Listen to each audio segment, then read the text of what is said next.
Attention, stations on the network. Our broadcast will begin in 2 minutes from my mark. In 5, 4, 3, 2, 1, mark. That was your 2-minute time check, stations.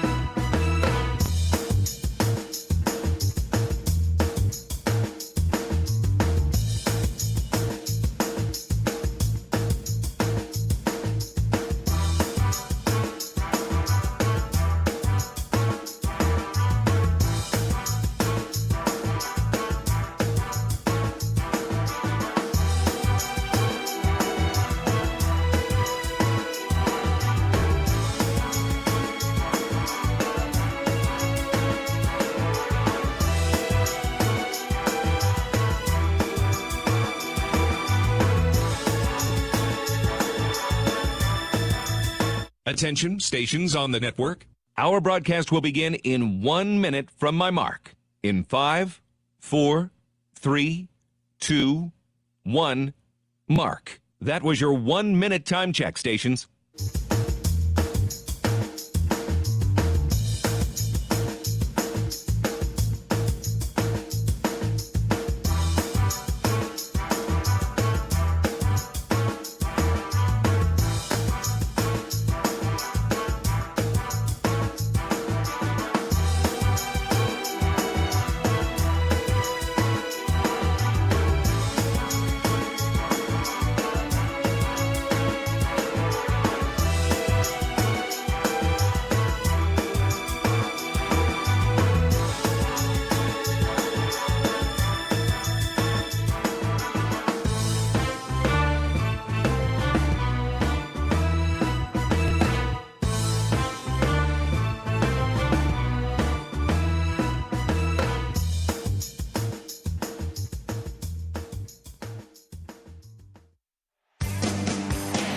On the Hawkeye Sports Network. From Learfield, Hawkeye Baseball is on the air. Hawkeye Baseball is brought to you by Homewood and Home 2 Suites, preferred hotel of the Hawkeye Radio Network. Iowa's corn farmers of the Iowa Corn Growers Association and the Iowa Corn Promotion Board. When corn grows Iowa, Iowans win. Oak Knoll, an active life care community by University of Iowa Healthcare. Changing medicine, changing lives. And by Wimmer's Meats, the official hot dog of the Hawkeyes.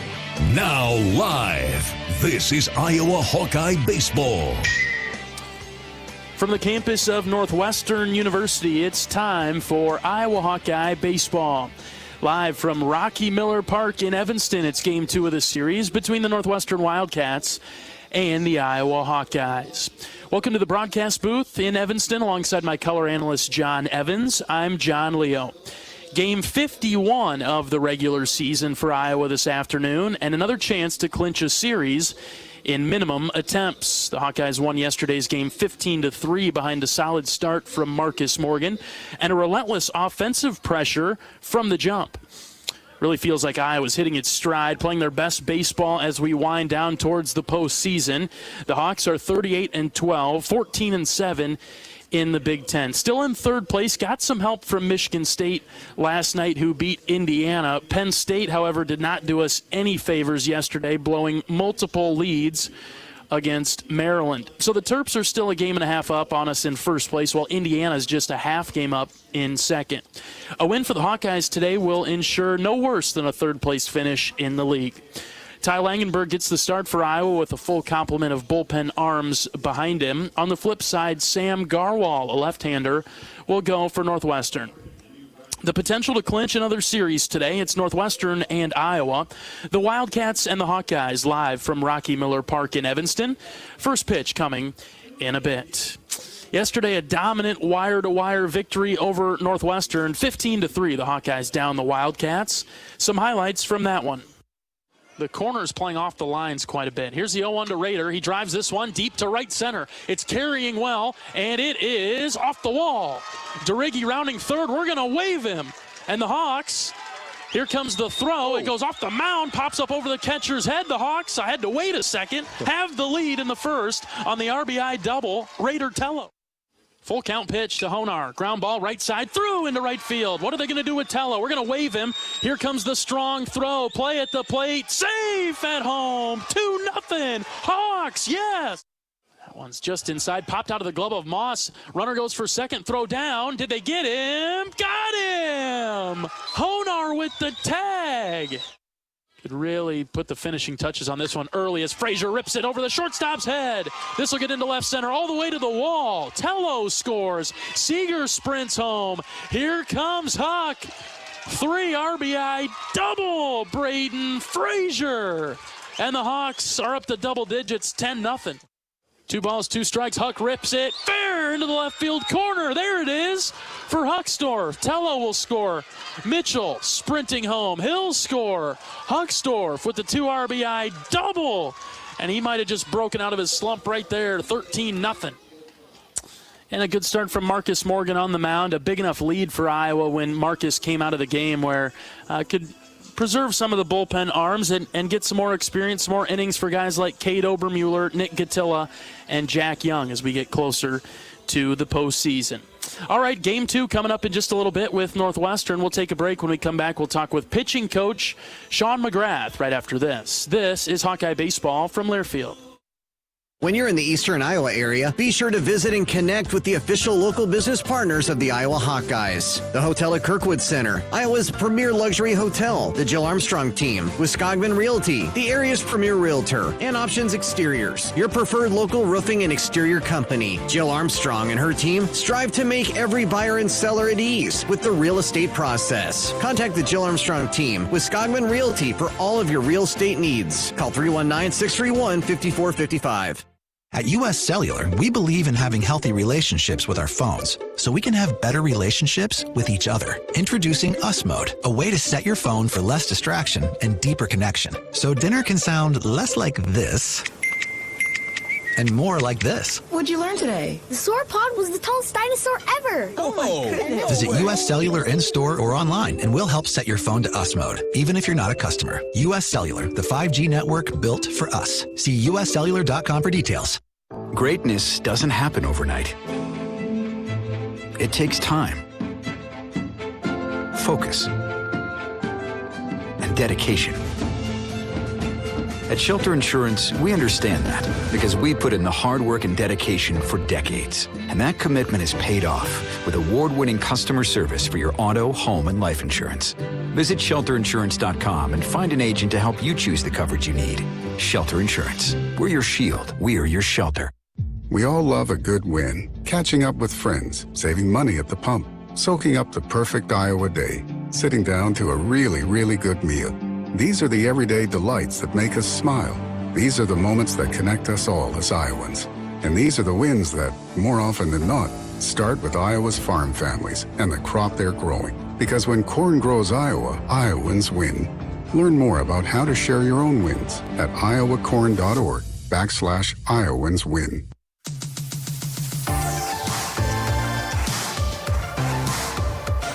Welcome back to pregame coverage of Iowa Hawkeye baseball today. The middle game with Northwestern. We're joined by pitching coach Sean McGrath. Coach, a good start from Marcus yesterday.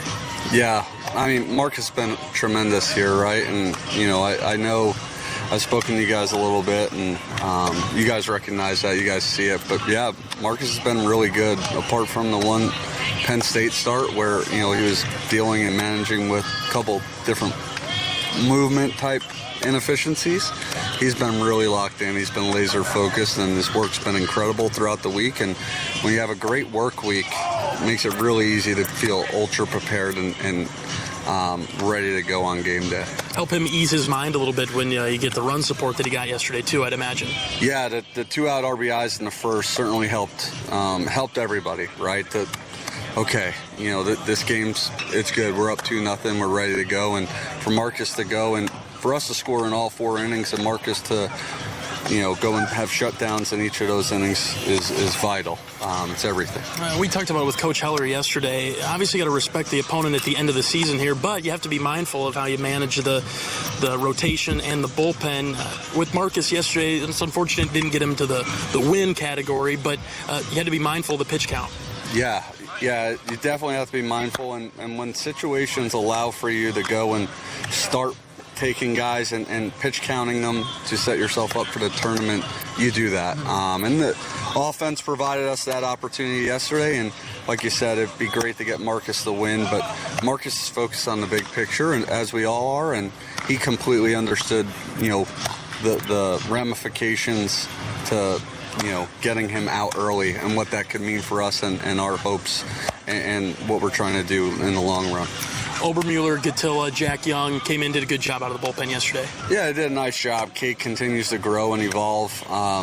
You saw yesterday some free bases, but again, the misses were largely competitive. He really minimized his non-competitive misses.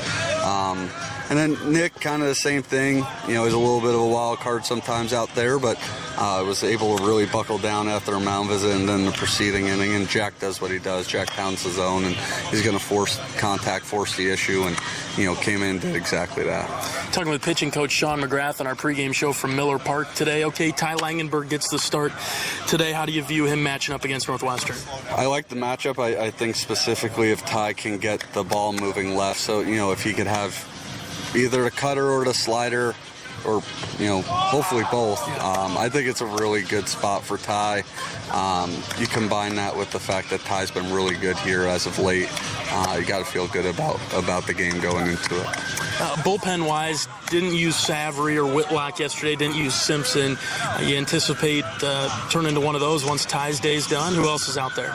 Yeah, I think those three guys, specifically Simpson or Savory would be a really good first out today.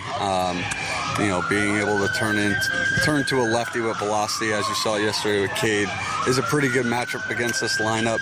We feel really good about that. And then, again, it's all hands on deck. I think we feel really good about where our bullpen's at, on day 2 of a weekend series.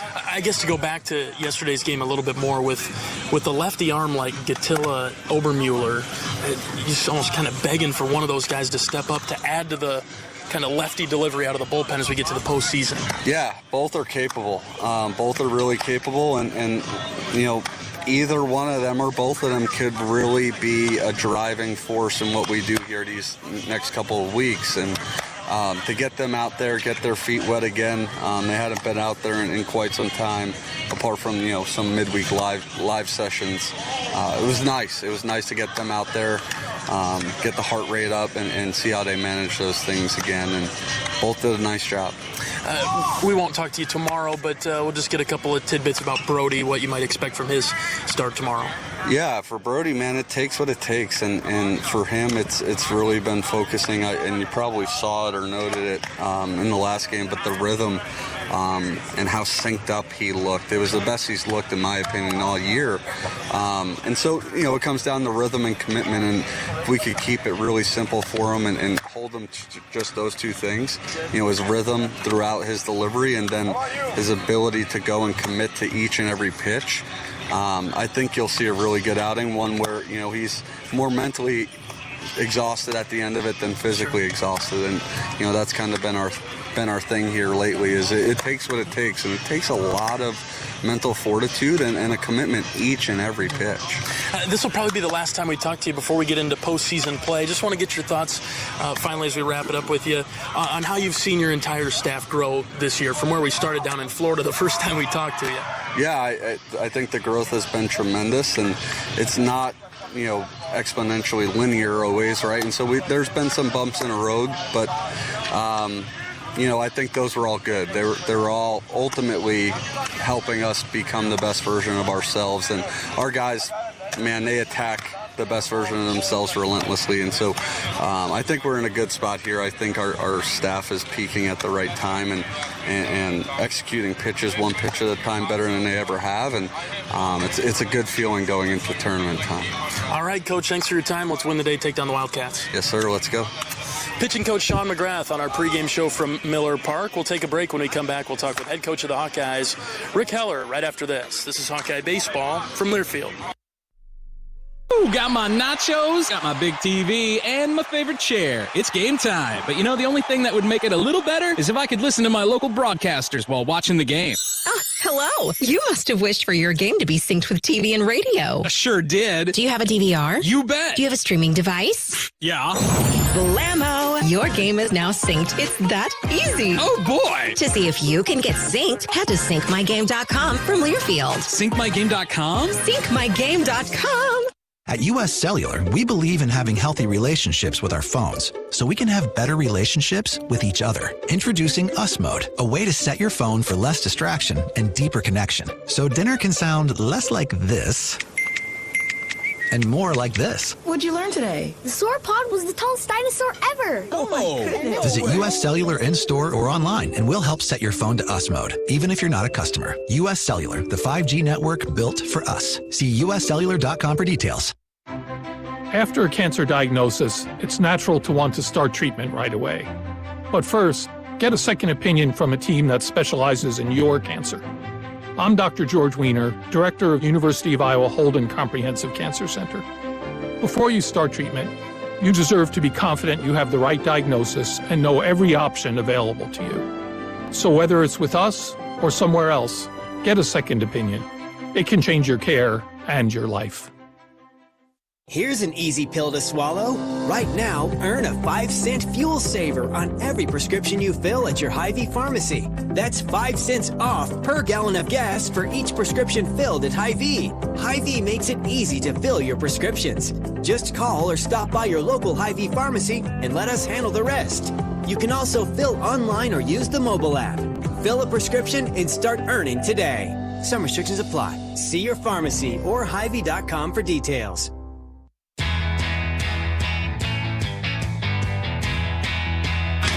Welcome back to pregame coverage of Iowa Hawkeye baseball. Today, game 2 of the series with Northwestern. We're joined by head coach of the Hawkeyes, Rick Heller. Coach, took care of business last night. Yeah, really pleased, John, with how our guys came out and played yesterday. Really good effort by everyone. Quality start by Marcus Morgan. He had 4 shutdown innings in a row, which was just awesome to see. A nice 2-out rally in the first to get 2 runs on the board, which kind of set the tone. We scored the next 4 innings and then throw up a 5 spot in the 7th or 8th. I can't remember, but it was exactly like you would draw it up. I mean, I think we even talked about it before the game. Perfect world, Marcus gets to 60, 65 pitches. You get him out of the game with a lead, and then you're able to patchwork it the rest. The great thing is that we were thinking about, we'd probably have to use Jared Simpson.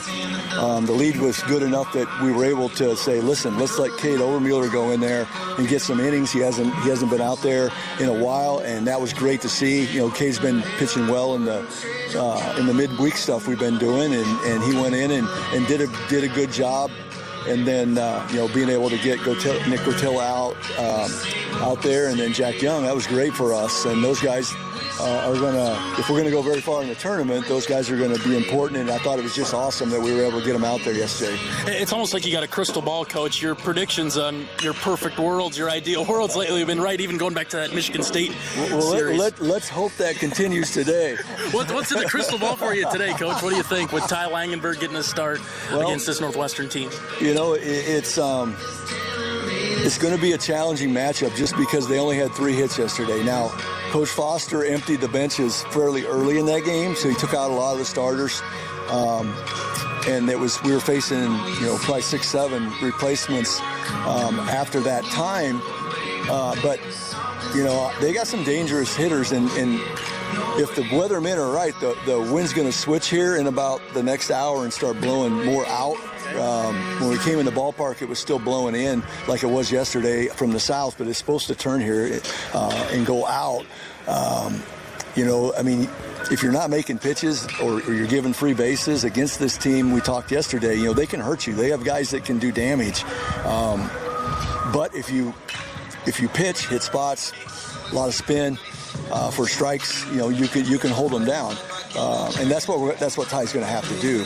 And then we're facing their best guy. I mean, he's a legit arm, a legit left-hander that's been trending very well for them. I mean, you're going to see the fastball, in the 94.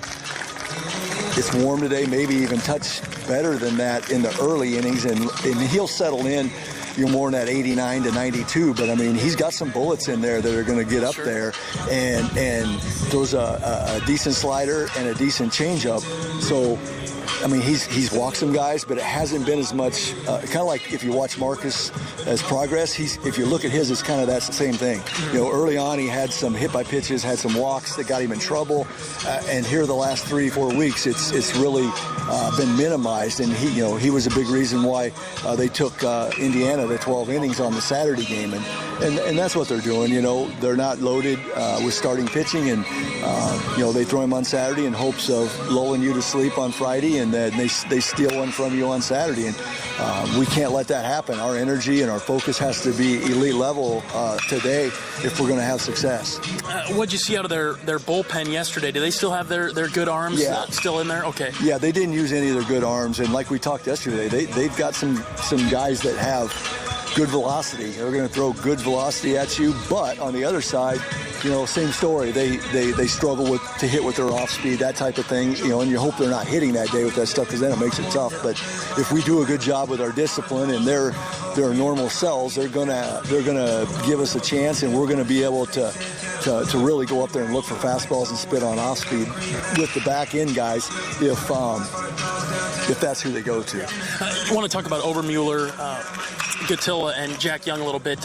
What'd you learn from them yesterday? You trust them a little bit more based on their outings? Well, I mean, we just needed to get him out there. Nick had been so sick, and he lost 15 pounds, and he was in a real bad place with his illness, and threw a pretty decent last week in the midweek scrimmage on Wednesday, and just needed to get his feet wet, and came in, was a little shaky, and then settled in and was really good in his second inning. And then Jack and Cade, Cade's a guy that we would love to be able to use way more and a lot more, and just need that consistency out of him, and he showed a lot more consistency yesterday. Got to be a good feeling to have guys like Simpson, Savory still available in the bullpen on game 2. Yeah, we got pretty much everybody that we would have had on a normal Friday ready to go, and that's a good thing. Head coach of the Hawkeyes, Rick Heller, on our pregame show from Miller Park today. Hey, it's Brennan Durigge's birthday. Yes. Talk about him a little bit, what he's meant to this program this year. Oh, man, you know what Brennan's meant. He's been a huge key to this season. There's absolutely no doubt about that. One of our captains, and we talked after the series last week that a big reason why our guys show up and play as hard as they do every single day is because of Brennan and his professionalism, his maturity, how he goes about his business, how his work ethic, rubs off on other guys, and then not to mention he's just been raking lately. He's been hitting really well and getting clutch hits, and has really picked it up for us these last 7-8 games. And but just an awesome kid, an awesome person, and really, really going to miss him. I mean, he's one of those kids that you wish you had him for 4 or 5 years. Yeah, it had to say a lot that he's a team captain in his only year here and to transfer in so late. I mean, that's incredible, to win a captain spot after a semester. I mean, that tells you the type of kid right there. That's all you need to say. Coach, before we let you go today, a couple of keys to victory to clinch the series over Northwestern today. Well, the big one is us doing a great job of grinding out at-bats against the lefty we're facing, and making him. He's a guy, John, that's he's got some right on his fastball, so he's gonna try to get you to chase up with the fastball, down with the slider, and he's taller and he's got some down angle to his fastball. So we're going to have to do a great job. That's not easy to do always, and we're going to have to do a great job of keeping him in the middle and taking those pitches up and down. We do that, I think we'll be fine. And then again, the defense has to be stellar, and our pitchers, tie start would be great, but if we have to go quick or whatever, those guys have to throw strikes, and they have to be able to hit with a spin. All right, Coach, thanks for your time. All right, thanks, John. Head coach of the Hawkeyes, Rick Heller, on our pregame show at Northwestern. Hawks will go to clinch the series over the Wildcats today with first pitch coming up in just a couple of minutes. All right, we're back after this. This is Hawkeye Baseball from Learfield. At Oak Mall, our Our mission is to provide exceptional retirement living and health services through Life Care. I'm Steve Rowe, Executive Director. We are a not-for-profit life plan community and have served Iowa City for more than 55 years. Our team helps residents create home by living our values of caring, respect, enthusiasm, awareness, teamwork, and encouragement.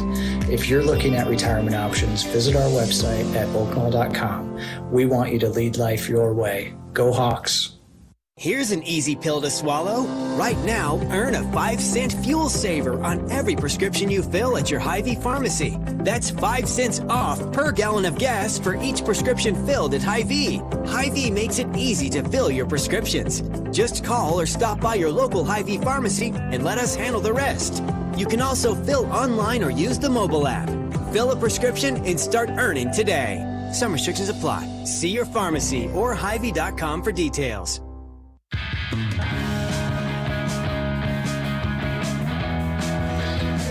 Welcome back to Rocky Miller Park. We're moments away from first pitch, game 2 of the series between Iowa and Northwestern. Let's pause 10 seconds for station identification. This is Iowa Hawkeye Baseball.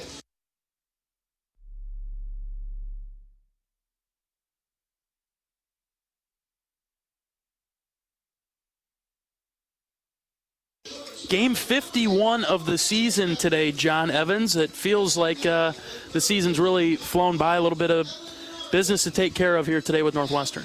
Couple games to finish up here, and Hawks have done a good job all season, put themselves into a spot here now with a win today. Can't do any worse than third, and that's a pretty good spot to be, and a little help could still end up in second.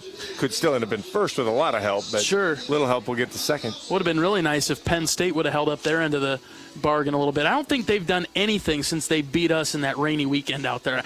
I'm going back to yesterday a little bit. I still hold some grudges, John. You're a grudge holder. I got it. It's we could have used a little bit of help there. They were 11 runs in the last 3 innings away from being really helpful to the Hawks, but here we are, and it's still in a good spot.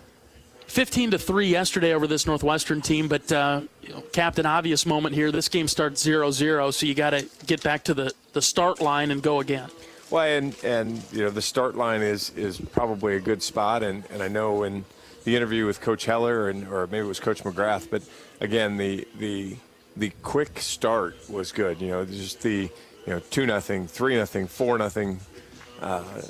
6 or 7-0 all of a sudden, it piled up there in the first 4 innings, and that's kind of what you want to see again. You want to see Coach Foster go to his bench and just start making substitutions because he feels like the game's out of hand already, and that's we've talked about it a number of times through the years through the season of when you get a team down, make sure they stay down, and Iowa did a really good job of that early yesterday to pile on. Feels like a really good matchup for Ty Langenberg. I know we heard that from Coach McGrath and Coach Heller, but we'll double up with them and agree. Oh, completely. And Ty's been really good in the last month or so, I guess, maybe 5-6 weeks. Just looking kind of at his Big Ten stats. We got a little unlucky. I think he actually ended up drawing the loss 2 Sundays ago against Ohio State. It was 2-2 late, or it was 2-1. He gave up the run, and then lost a guy on base that inherited the scored. But so he's 1-1 on the season, but ERA just over 4 in Big Ten play, which is better than his regular play. And we talked early in the year, opponents were hitting over 300 against him. In Big Ten play, it's down to 261. So he's done a really good job of missing bats and keeping hitters off balance. And hopefully today, this might be one of the better weather days we've had, it's turned out. And so love to see Ty come out and dominate for 5, 6, 7 innings and get some of those other arms a chance to throw again. Like Coach Heller predicted in the pregame conversation with him, the wind is shifted now, blowing out to right towards Welsh Ryan Arena behind the right field wall. Northwestern softball, they're hosting their NCAA regional just past the wall in right center there, so a pretty active day here on Northwestern's campus. Offensively for Iowa, 1 through 9, again, going to have a lot of production, I would imagine. This Iowa team has been very good since that loss to Penn State. Ever since then, have really been on a roll. So looking forward to another game with Northwestern here today. All right, national anthem just about to get started here, so we'll take a break. We'll come back with more pregame coverage of Iowa Hawkeye baseball right after this. This is Hawkeye baseball from Learfield. Knowing that I can make a difference in my patients' lives keeps me motivated every single day. Hi, I'm Dr. Kanya Ferguson at University of Iowa Healthcare. With academic medicine, we see the toughest cases, so we're always innovating. And we bring the best minds together to collaborate, so there's more brain power focused on you. Because that leads to exceptional care for our patients and our community. See how at uihc.org. Got my nachos, got my big TV, and my favorite chair. It's game time. But you know, the only thing that would make it a little better is if I could listen to my local broadcasters while watching the game. Hello. You must have wished for your game to be synced with TV and radio. I sure did. Do you have a DVR? You bet. Do you have a streaming device? Yeah. Blammo! Your game is now synced. It's that easy. Oh, boy. To see if you can get synced, head to syncmygame.com from Learfield. Syncmygame.com? Syncmygame.com. National anthem is complete here at Miller Park in Evanston, moments away from first pitch. It's time for today's starting lineups. We'll go first with the Hawkeyes, 38-12, 14-7 in the Big Ten. Head coach Rick Heller. Ben Wilmus will lead things off in the DH spot, followed by Sam Peterson and the birthday boy, Brennan DeRiggi. He'll get the start at first base. Middle of the order, Raider Tello, Sam Honar, Michael Seegers, 7-8-9, Kyle Huckstorf, Braden Frazier, and Cade Moss. That's the starting 9 for the Hawkeyes today offensively. For Northwestern, they'll go with the lefty today, Sam Garwal. We're going to go a little bit different today. Normally I give you the season stats, but I think Garwal's been better in Big Ten play, and so let's go with those. He is 0-2 in the Big Ten with 5 starts, at a 3.98 ERA, 31 2/3 innings, 29 hits, 20 runs, just 14 of those are earned. Again, another good control pitcher. Only walked 8 guys in Big Ten play while striking out 34. Opponents hitting him for 246. Has been a little prone to extra base hits. He's given up 29 hits, and 13 of those have been extra base hits. So teams have been able to hit him a little bit hard, and I will look to do that. You heard Coach Heller talk about he's kind of one of those guys that likes to split the zone on you. Really will go up with the fastball and try to come down with the slider. So kind of try to really bust up your levels there, and it'll be key for Iowa to see if they can again make him miss in the middle and get him into the middle of the plate and then do some damage there. It seems like he's got 2 pitches in 2 locations. Fastball works high, slider works low, kind of like you were just saying. Certainly tends to be what he wants to do. He's got some other stuff, but really the lefties will probably only see that. Really won't see the changeup much. Righties might see a little bit more of a mix, but he'll throw fastball probably 60% of the time here. And you can tell in the starts, they're going to try to get him 5-6 innings into this game, 6 innings into the game. So Hawks will have to try to break that chain. If they can make it where the Northwestern bullpen has to get 12 or more outs in this game, that's a very good sign for Iowa. Not accusing Northwestern of pitching off or anything, but it does seem like it's our impression from the Iowa side of things that this is probably their best starter, at least of late, kind of like the stats you were just talking about, and they've still got their good arms in the bullpen. Right, and they use a lot of the arms. We did see, stat-wise, we saw one of the better guys yesterday out of the bullpen, but this isn't the traditional type of team where you look at it and go, yeah, that's the guy they're going to hand the ball to. In Iowa, with Iowa, Christo's going to get the ball at some point. Llewellyn's going to get the ball at some point. Jared Simpson's going to get the ball at some point. Northwestern doesn't really have that guy where you go, yeah, this is the guy when we're trying to close out this game, that's who's going to get the ball. And so they're a little bit more of they're not only a bullpen by committee, but they're a pitching staff by committee trying to get it done with whoever's ready to roll. Well, our keys, like they typically seem to be aligned with what the coaches kind of tell us in pregame. Let's get this pitch count up early and get him out of the game and make him turn it over to the bullpen. Garwal is ready. Wilmus is in the box. Here comes the first pitch this afternoon. Ben, like he did yesterday, swung at it and fouled it back to the screen. So Wilmus aggressive. right out of the gates. Garwal, stretch-only pitcher, doesn't go out of the windup. Stretch only. He's got a neat little close his mouth over the, or close his glove over his mouth there. Another good fastball there. 2 straight to Wilmus and 2 swings, 2 foul balls. Yeah, Garwal leans forward towards home plate with his glove that's covering his right hand close to his face like he's wearing a mask, and then he comes set as he is right now for the 0-2 to Wilmus. Check swing, did not go. Pitch just high. Good discipline there by Wilmus. Yeah, and that's, again, where he's going to try to get, the scouting report was that's where he's going to try to get you out with that fastball. Again, raise your level, raise your level. Wilmus did a good job staying off of it. Now watch him trying to change it down low. The 1-2.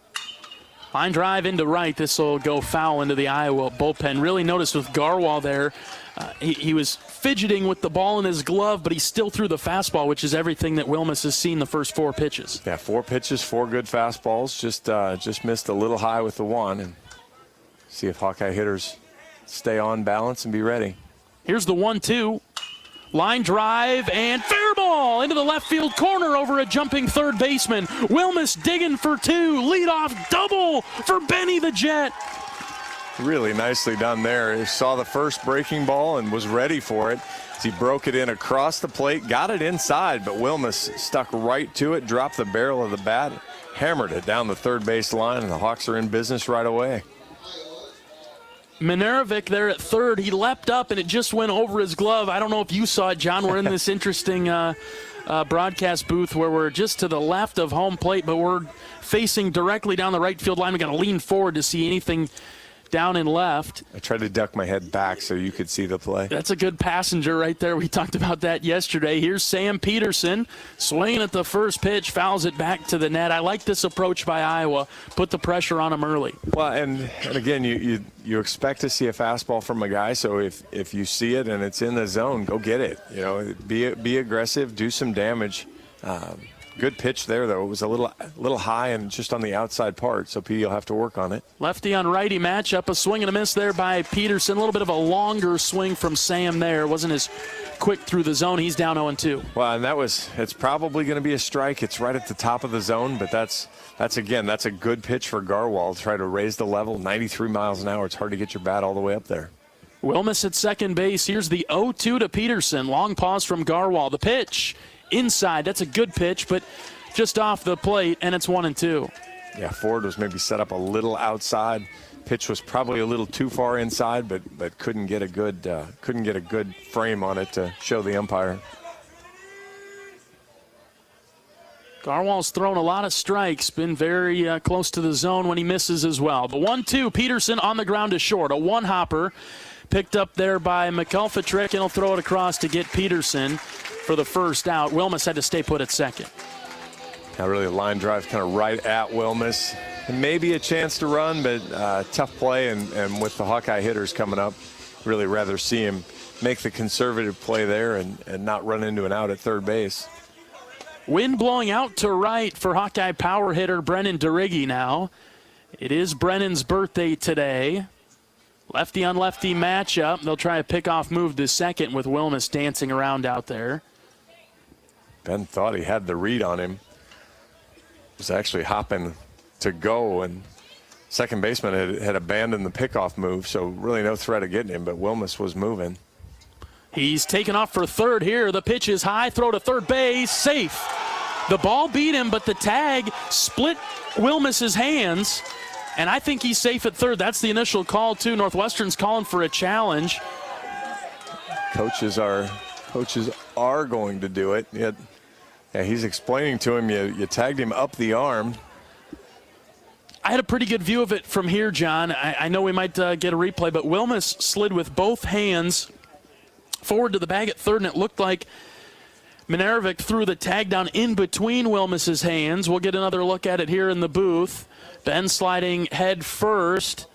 It'll be close. I think he gets his right hand in there, and he actually ends up tagging the left hand, so are going under an official review at the time. We'll go to the hood. And actually, that was a great pitch for Ford to throw. It was a breaking ball, but it was up, and then with the left-handed hitter, he had a clean look at third base. and not seeing you mentioned it was a breaking ball, but not seeing a ton of speed variety from the fastball to the breaking ball. No, his slider is firm, and so, it comes in, it's still going to come in mid to upper 80s. So it's got pretty good zip to it still as well, but we'll see how early in the game. Kind of a big spot here, really. We talk about momentum swings all the time, and, if standing on third with one out or two down and nobody on is obviously a key moment here early in the game, as Iowa was so good yesterday at jumping on them. Yeah, and picking up on the theme of stealing bases too, right? It stole, 6 was it yesterday? 6 bases yesterday, and those all came early. Iowa could have really piled up a number and ended up not, just because you didn't need to anymore. Yeah. Lengthy review taking place down that third baseline, so we don't have a very good view at it. Hopefully the umpire will come into visible ground before making the call, so we don't have to guess. Oh, I like guessing. I've already told you on volleyball reviews, I'm terrible. What's your percentage? Not as good as Coach McGrath coming out for a mound visit? No, I'm in the low teens for getting him right, sitting there. And Dane's great with letting me peek over the shoulder, and I'm still wrong. So I'm pretty quick to admit that I'm terrible at it, but which I guess is probably a bad sign that I think the call will stand, but. This is taking quite a long time, a little bit longer than yesterday's review at the plate where DeRiggi was called out. And I talked to Frazier about that, and because Frazier was on deck, and Braden said that he thought DeRiggi was clearly out because his foot stayed up over the plate. He said he thought he got there, but his foot hovered over the plate and didn't actually hit it. Safe. All right, they called him safe.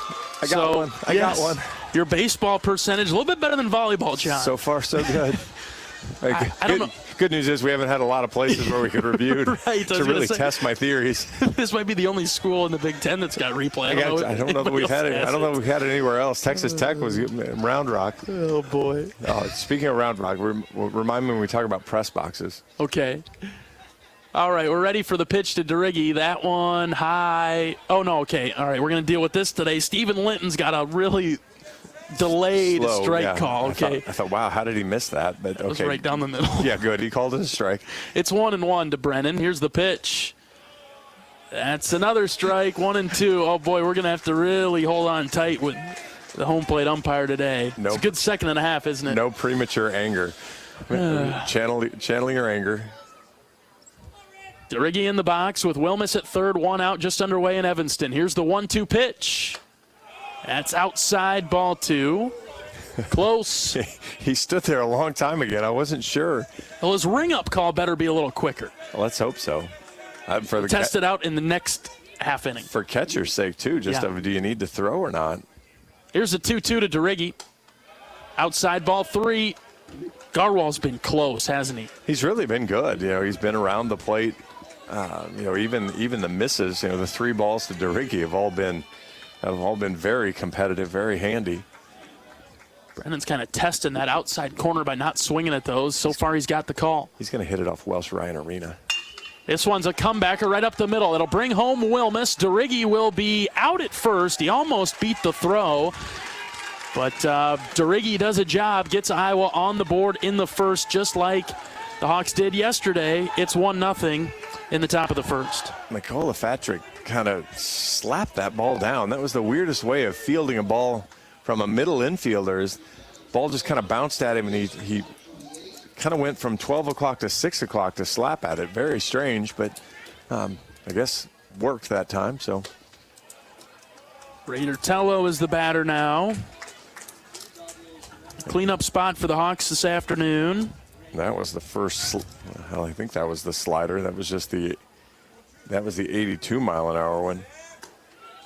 That one a little bit harder and missed low. Raider patiently waiting for something that he wants to swing at. It's 1-1. I guess maybe that might have been the curveball. He's got like I said, he's got a little bit of a mix, and it looked different than any other pitch he'd thrown so far. Raiders on it, but fouled it straight back over the press box. It's 1-2. 2 outs in the inning, bases empty. Hawks up 1-0 in the first. Raider was so good at the plate yesterday and really didn't get paid off much for it. Hit 3 pitches Exit velo over 100 miles an hour, and I think he got out on almost all three of them. 1-2, swung on and missed. Raider goes down on strikes. Just missed that one on the inside part of the plate. But Iowa strikes first. It's 1-0. We'll go to the bottom half of the inning with Ty Langenberg headed to the mound right now. This is Hawkeye Baseball from Learfield. We all love a good win. Catching up with friends, saving money at the pump, soaking up the perfect Iowa day, sitting down to a really, really good meal. These are the everyday delights that make us smile. These are the moments that connect us all as Iowans. And these are the wins that, more often than not, start with Iowa's farm families and the crop they're growing. Because when corn grows Iowa, Iowans win. Learn more about how to share your own wins at iowacorn.org/Iowans win. At Mid-American Energy, we want to help keep you safe around power lines and electrical equipment. Always assume a power line is energized, even if it's on the ground. To avoid the risk of an accidental shock or electrocution, avoid touching a power line with anything. And when you see high voltage warnings on transformers and substations, stay away. We care about you and your safety. Get more tips at midamericanenergy.com. Paid for by the customers of Mid-American Energy.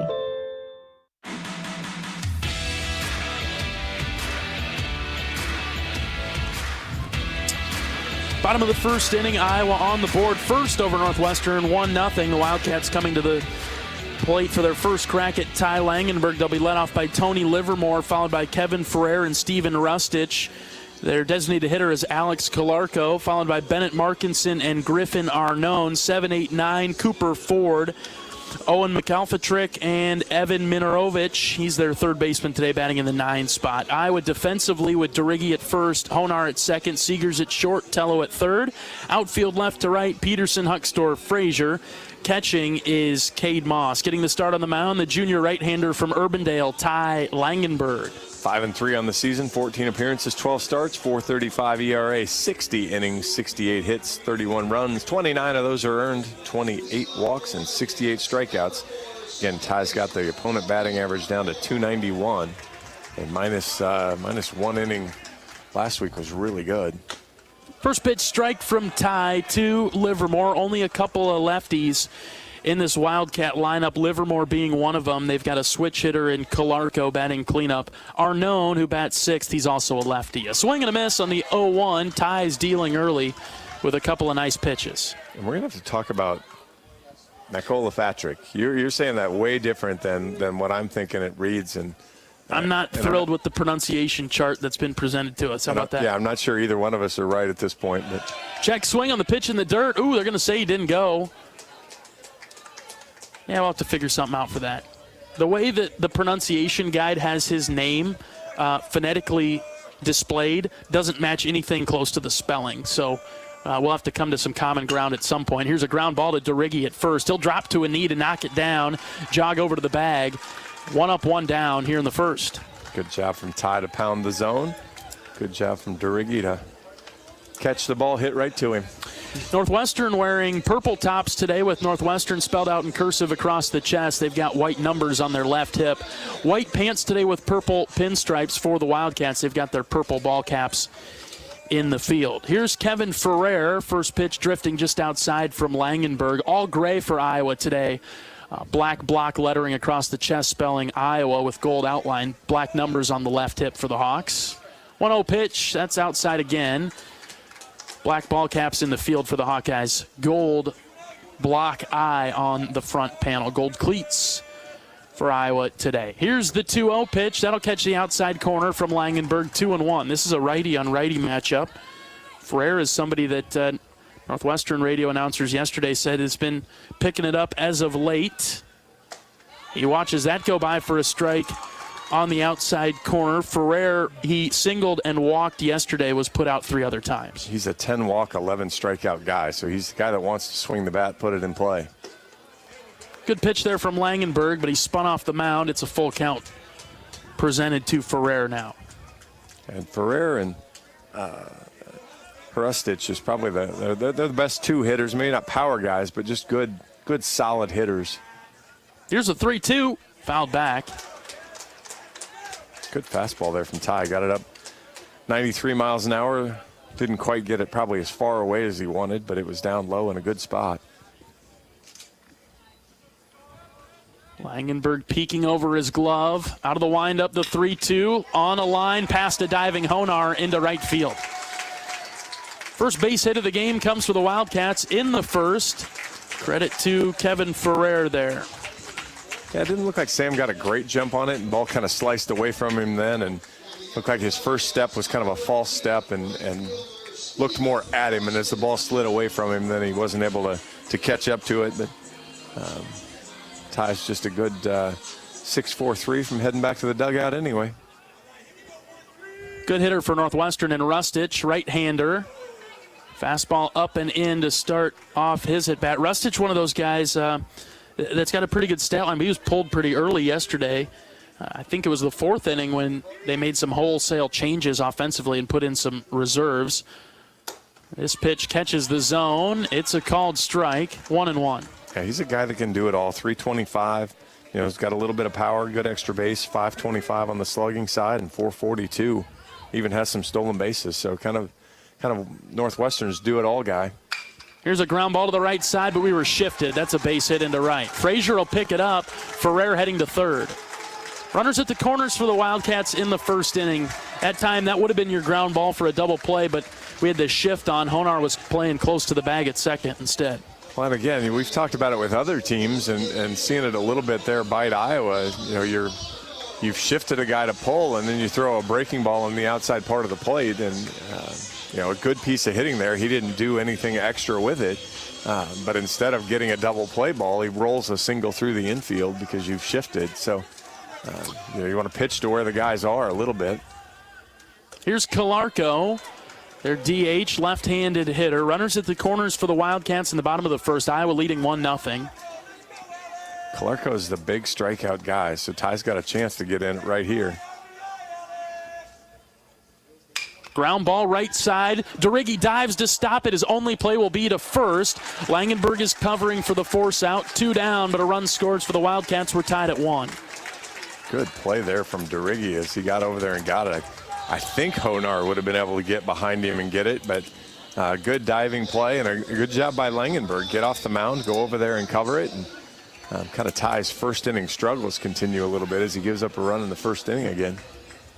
It happened with Northwestern, or rather Nebraska, Michigan State as well.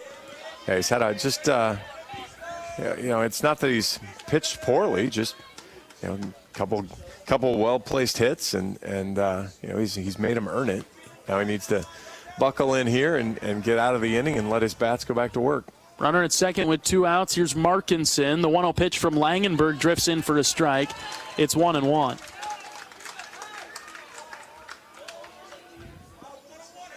And Hrustich has good speed. He's got 8 stolen bases. Probably isn't going to be trying to steal third, but you know, single to the outfield could make it interesting. Got the hands going on the pitch there. Missed just inside, I guess. Maybe a bit high. Looked good from up here, but it's 2-1. Yeah, that's pretty much right in the top corner of the strike zone, but a hard place on a fastball to get a strike call. Langenberg's 2-1 delivery, too far inside, in on the belt, 3-1.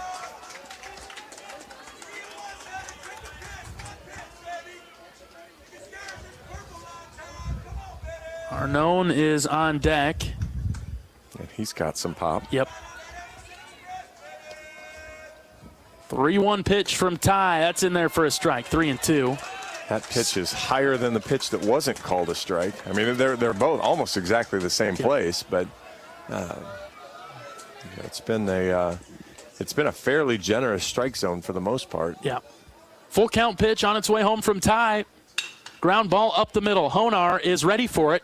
He's got it. He'll throw to DeRiggi at first for the 3rd out in the inning. Okay, not bad. 1 run for Northwestern. We're tied at 1 as we go to the 2nd. This is Hawkeye Baseball from Learfield. At Oak Knoll, our mission is to provide exceptional retirement living and health services through life care. I'm Steve Rowe, Executive Director.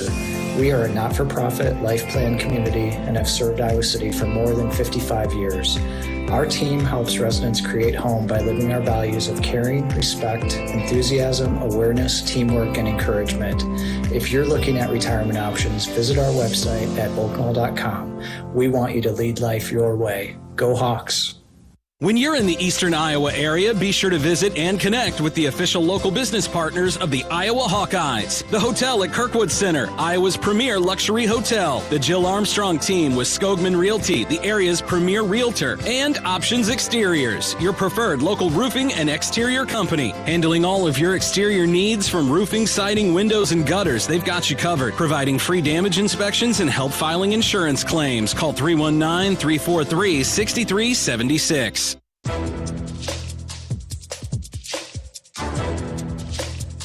This copyrighted broadcast is an exclusive presentation of Learfield under the broadcasting rights granted by the University of Iowa. Reuse of this presentation is prohibited without the expressed written consent of the university and Learfield. Announcers are provided by Learfield and approved by the university. John Evans and John Leo at Miller Park in Evanston. Game 2 of the series with the Northwestern Wildcats. All tied up at 1 as we get to the top of the second. Sam Honar will lead things off for the Hawkeyes. Be a lefty and lefty matchup. Get us underway in the second. First pitch to Sam. Breaking ball called a strike. Dropped in there nicely.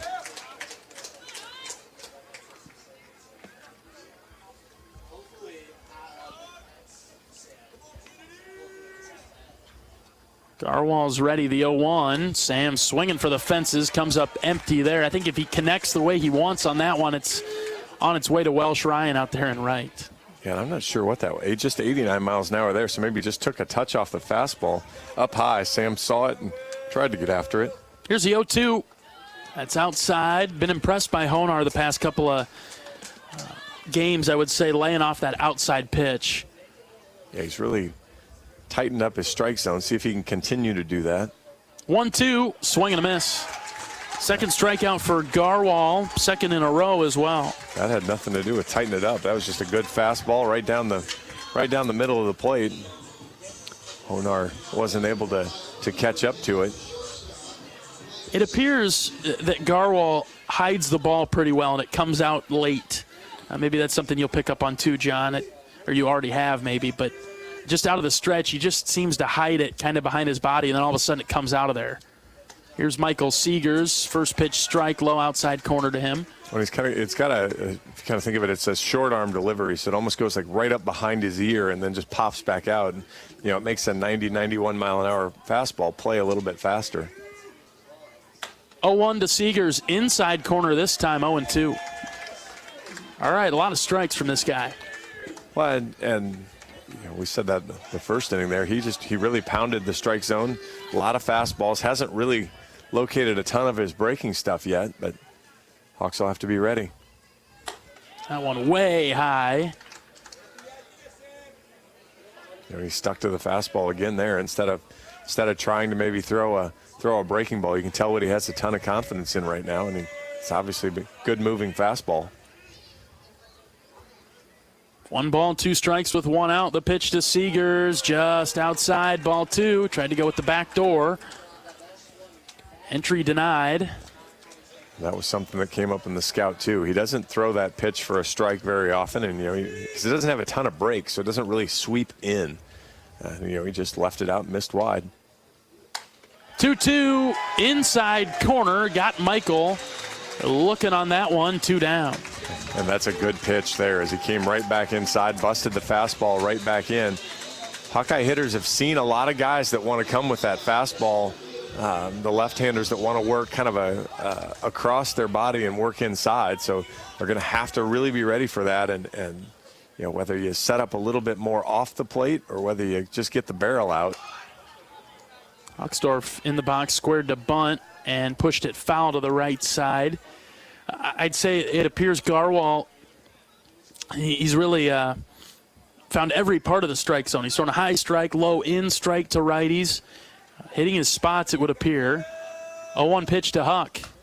There's that inside corner fastball. Hawkeye hitters just kind of act a little surprised when it gets called a strike. It's 0-2. Well, that one maybe Huck should have been a little surprised about, but again, what we've seen is a very generous strike zone, and so you're going to have to adjust your approach. Huckstorf bloops this down the right field line into foul territory, and we'll do it again at 0-2. 3 strikeouts in a row for Garwal. I use the analogy when I'm walking down the streets in Iowa City. You know, if I have a walk light and I want to cross the street, that's great. But if I don't watch and the car runs me over because they're not paying attention, it's still going to hurt. Yeah. So even if it's not a strike, if the umpire calls it a strike, right, it's going to hurt when you walk back to the dugout. Good point. So you've kind of got to make some decisions and make some adjustments here of, do you want to walk back to the dugout being right, or do you want to maybe expand the strike zone a little bit? Feels like it's one of those type of days. Here's the 1-2 to Huckstorf. Ooh, hit him in the foot.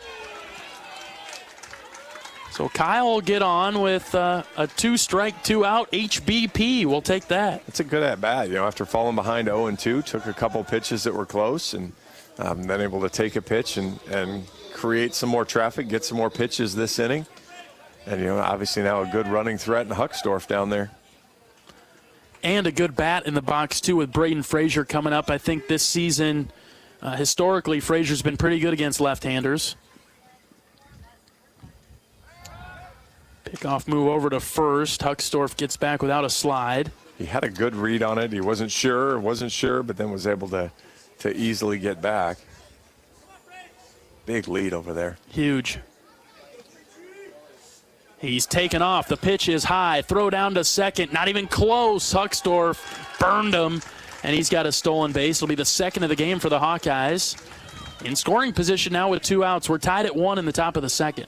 Yeah, Ford got a good location pitch to throw as it was high and outside, but he also got a breaking ball, so really no chance to throw out Huck. He threw it just as high to the second baseman as the pitch came to him. Well, you said he about hit the pitcher yesterday, so he had to make sure he got it over his head. There's a strike at the knees to Frazier. It's 1-1. And, you know, an umpire like this can create some challenges for a team like Iowa, particularly with a pitcher that wants to work on the edges, because, you know, he's going to get those edge calls and maybe even slightly off the edge. Although the strike zone's been really good. This is probably as stretched out as we've seen it, you know, from a all points of the tic-tac-toe board. So Hawkeye hitters will adjust. It's still early. Yes. 2 balls, 1 strike with 2 outs. Huckstorf out there at second base. The pitch to Frazier. That's low and in, very close, ball 3. Cade Moss is on deck. He's got his shin guard still on. Yeah, just as I say, the umpire's giving him all points of the tic-tac-toe. He kind of takes one away, so. Spot already occupied. Didn't want to call it again. I guess not. Hitters count here for B4, the 3-1. High strike call, 3-2.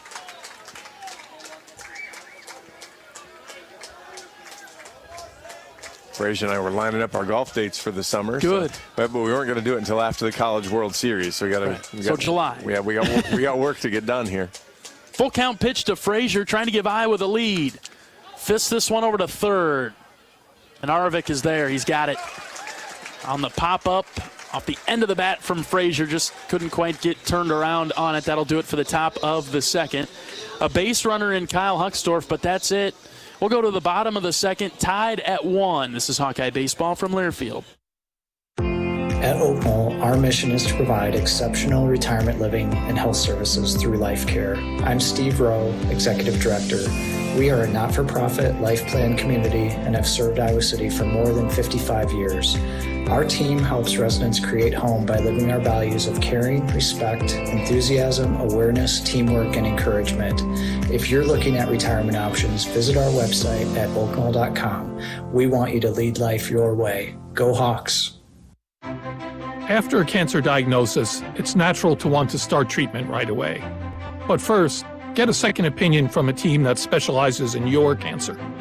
I'm Dr. George Weiner, Director of University of Iowa Holden Comprehensive Cancer Center. Before you start treatment, you deserve to be confident you have the right diagnosis and know every option available to you. So whether it's with us or somewhere else, get a second opinion. It can change your care and your life.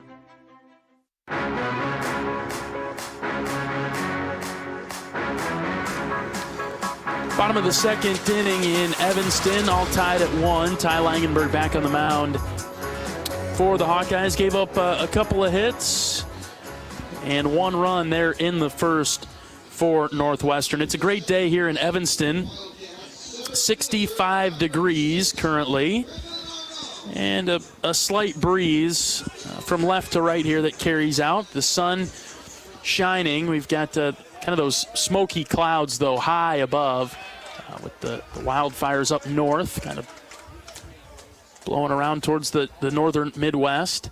Batter is Griffin Arnone, left-handed hitter. Ty starts him with a strike, follows up with the ball low and out. Arnone is their center fielder. He leads the team in home runs. Yeah, it's just a .234 average, but packs some pop. Ty whipped that low, ball 2.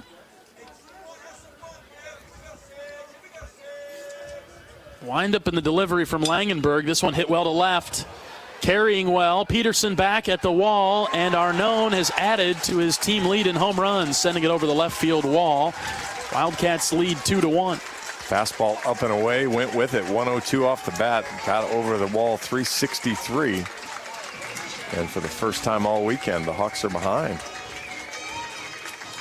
Didn't think a ball would get out of here to left today, do you think, John? But opposite field for Arnone. Well, I think with our temperature's better, and so you're just balls are going to have a little bit more carry to them. So, and that's pretty much the book on Arnone was only going to hit it with the fastball, and got it done there. 2-1 Northwestern in the bottom of the second inning. Langenberg gets back to work on Cooper Ford. Ford's their catcher, right-handed hitter. 0-1 pitch, swing and a miss. Non-competitive swing there. 0-2. Yeah, Ty actually did kind of one of his little spin moves on the mound, which typically aren't strikes, and that one wouldn't have been other than a swing and a whiff. Almost went right back to it and tried to do it again. Sure, why not? Missed just out. Count is 1-2. Nobody out. Base is empty for the Wildcats in the second. Here's the pitch from Langenberg. Swing and a miss. Got it. Good battle back there from Ty to move on to the next pitch after the home run. Good job there. Good pitch. Fastball up in the zone. We'll see what. All right, there we go. We got that guy's name right now. McElfatrick. McElfatrick. That makes the most sense based on the spelling. Well, McElfatrick swings through that one. Good start in the at-bat from Ty. I'm going to rip up this pronunciation guide, John. Outside corner from Langenberg. Now, I think Ty's pitching a little bit angry right now. I would hope so. Yep. I mean, we've talked about that a little bit, and we kind of joked about it a little bit with him on the bus about, Northwestern saving their best guy for Saturday. I mean, in this case, it's Friday, but for the second day of the series, with the idea that they can beat the second guy, and we were joking about the Michael Jordan meme of I took that personally. Yes. Hopefully, Ty takes that personally and starts mowing guys down here. Well, needed Northwestern to throw a little fuel on the fire for him, I guess. He's trying to settle in now. 1 ball, 2 strikes with 1 out. Base is empty. Out of the windup, here's the pitch. Ground ball left side. Seegers backhands it. Deep throw from the hole. Got him at first. What a play. It's Siegs. Who else? So we were talking about all conference shortstops in the and we're going to have another review, which is fine because then they'll be out of reviews once he's punched out. But we were talking about all conference shortstops, and Michael will probably not be an all-conference shortstop because he doesn't have the flashy numbers. But if the Big Ten had an all-defensive team, he would be the defensive shortstop. He is phenomenal at shortstop with what he can do, the range that he has, the ability to get rid of the ball. Just an outstanding defensive shortstop. And, oh, by the way, he's still hitting 300 plus on the year, so pretty good that way too. So, well, you know what numbers he doesn't have? That would be an error, a number of errors. Though that number is very low for Seegers this year. So, just as steady as they come in the shortstop department. So we've got this review going on for the Wildcats, bottom of the second, 2-1. I mean, it's the Wildcats with the lead. It's going to be a close play at first. I think we got him.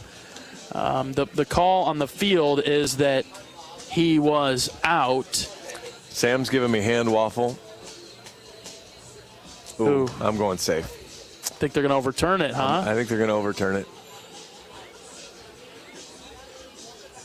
Well, it doesn't change the fact that he's still the best defensive shortstop in the league. Doesn't change your opinion of that at all, or the fact of that at all. I'll follow up and say that, we've got a long game ahead of us, John, but I really hope you're wrong. I hope that doesn't. I do too, and I'm good. I hope that doesn't do anything to us in the broadcast booth. If I'm 50%, I'm still better than I am for volleyball. So there you go. I'm perfectly happy to be wrong, but just the quick glance they showed from the young camera woman standing up on the Hawkeye dugout over there, it looked like he hit the bag before it got into DeRiggi's glove, but. Yeah, there's a camera right over there, isn't there? Right over there at first. Yeah, man, it's going to be really close. I can understand why they're taking a long time with this. It's either going to be 2 outs as the home plate the umpire comes out, called him out. Good. I'm wrong. We'll celebrate that. I was kind of going reverse jinx. Yes, the reverse psychology. My friends, some of my family do that to me all the time. I hate when people do that. That's supposed to be my thing. I do the reverse psychology. You know what, John? We're going to go with initially you were right, though, because they're out of reviews now because he did get punched out. Yep, and the good news now is Northwestern's out of reviews here in the bottom of the second inning. So, all right. Manarvik's in the box. First pitch strike from Ty. There's 2 outs. Bases are empty for the Wildcats. They lead it 2-1, though, in the second. Slider low and out from Langenberg. It's 1-1. Yeah, Manarvik, 41 strikeouts and 100 at-bats. So if you're wondering, that's 41%. Yes. One's way inside from Ty. Back him off the plate a little bit, maybe set up that outside pitch again. And I can kind of go back to a middle of the plate breaking ball that goes away from him to the left-handed batter's box.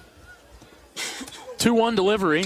Hit foul to the right side, 2-2. Ty actually just went fastball back out there. Now I'd like to see him throw a ball in that same tunnel, but now break it off. And I think he's going to swing right over the top of it. And Hawks will be back in the dugout to try to retake the lead. Ooh, check swing. I think he went. No, they say no. All right, are we holding that against you now? Oh, yeah, you can put that tally on the wrong side for me.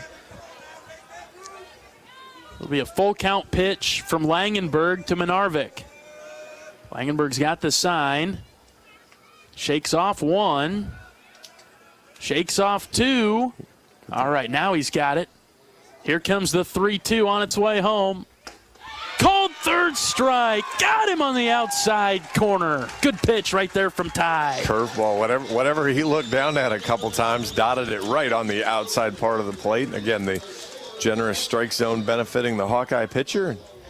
Gave up a run, but Hawks will try to get it back for him. Couple of strikeouts in the inning for Langenberg. Northwestern's taken the lead. It's 2-1. Wildcats after 2. This is Hawkeye Baseball from Learfield. Knowing that I can make a difference in my patients' lives keeps me motivated every single day. Hi, I'm Dr. Kanya Ferguson at University of Iowa Healthcare. With academic medicine, we see the toughest cases, so we're always innovating. And we bring the best minds together to collaborate, so there's more brain power focused on you. Because that leads to exceptional care for our patients and our community. See how at uihc.org.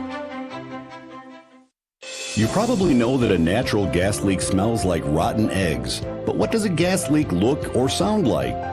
If you hear a whooshing or hissing sound, see dirt, dust, or water spraying from an area, or you get dizzy or queasy, leave the area immediately, then call 1-800-595-5325 once you're safely away. See MidAmericanEnergy.com for more safety tips. Paid for by the customers of Mid-American Energy.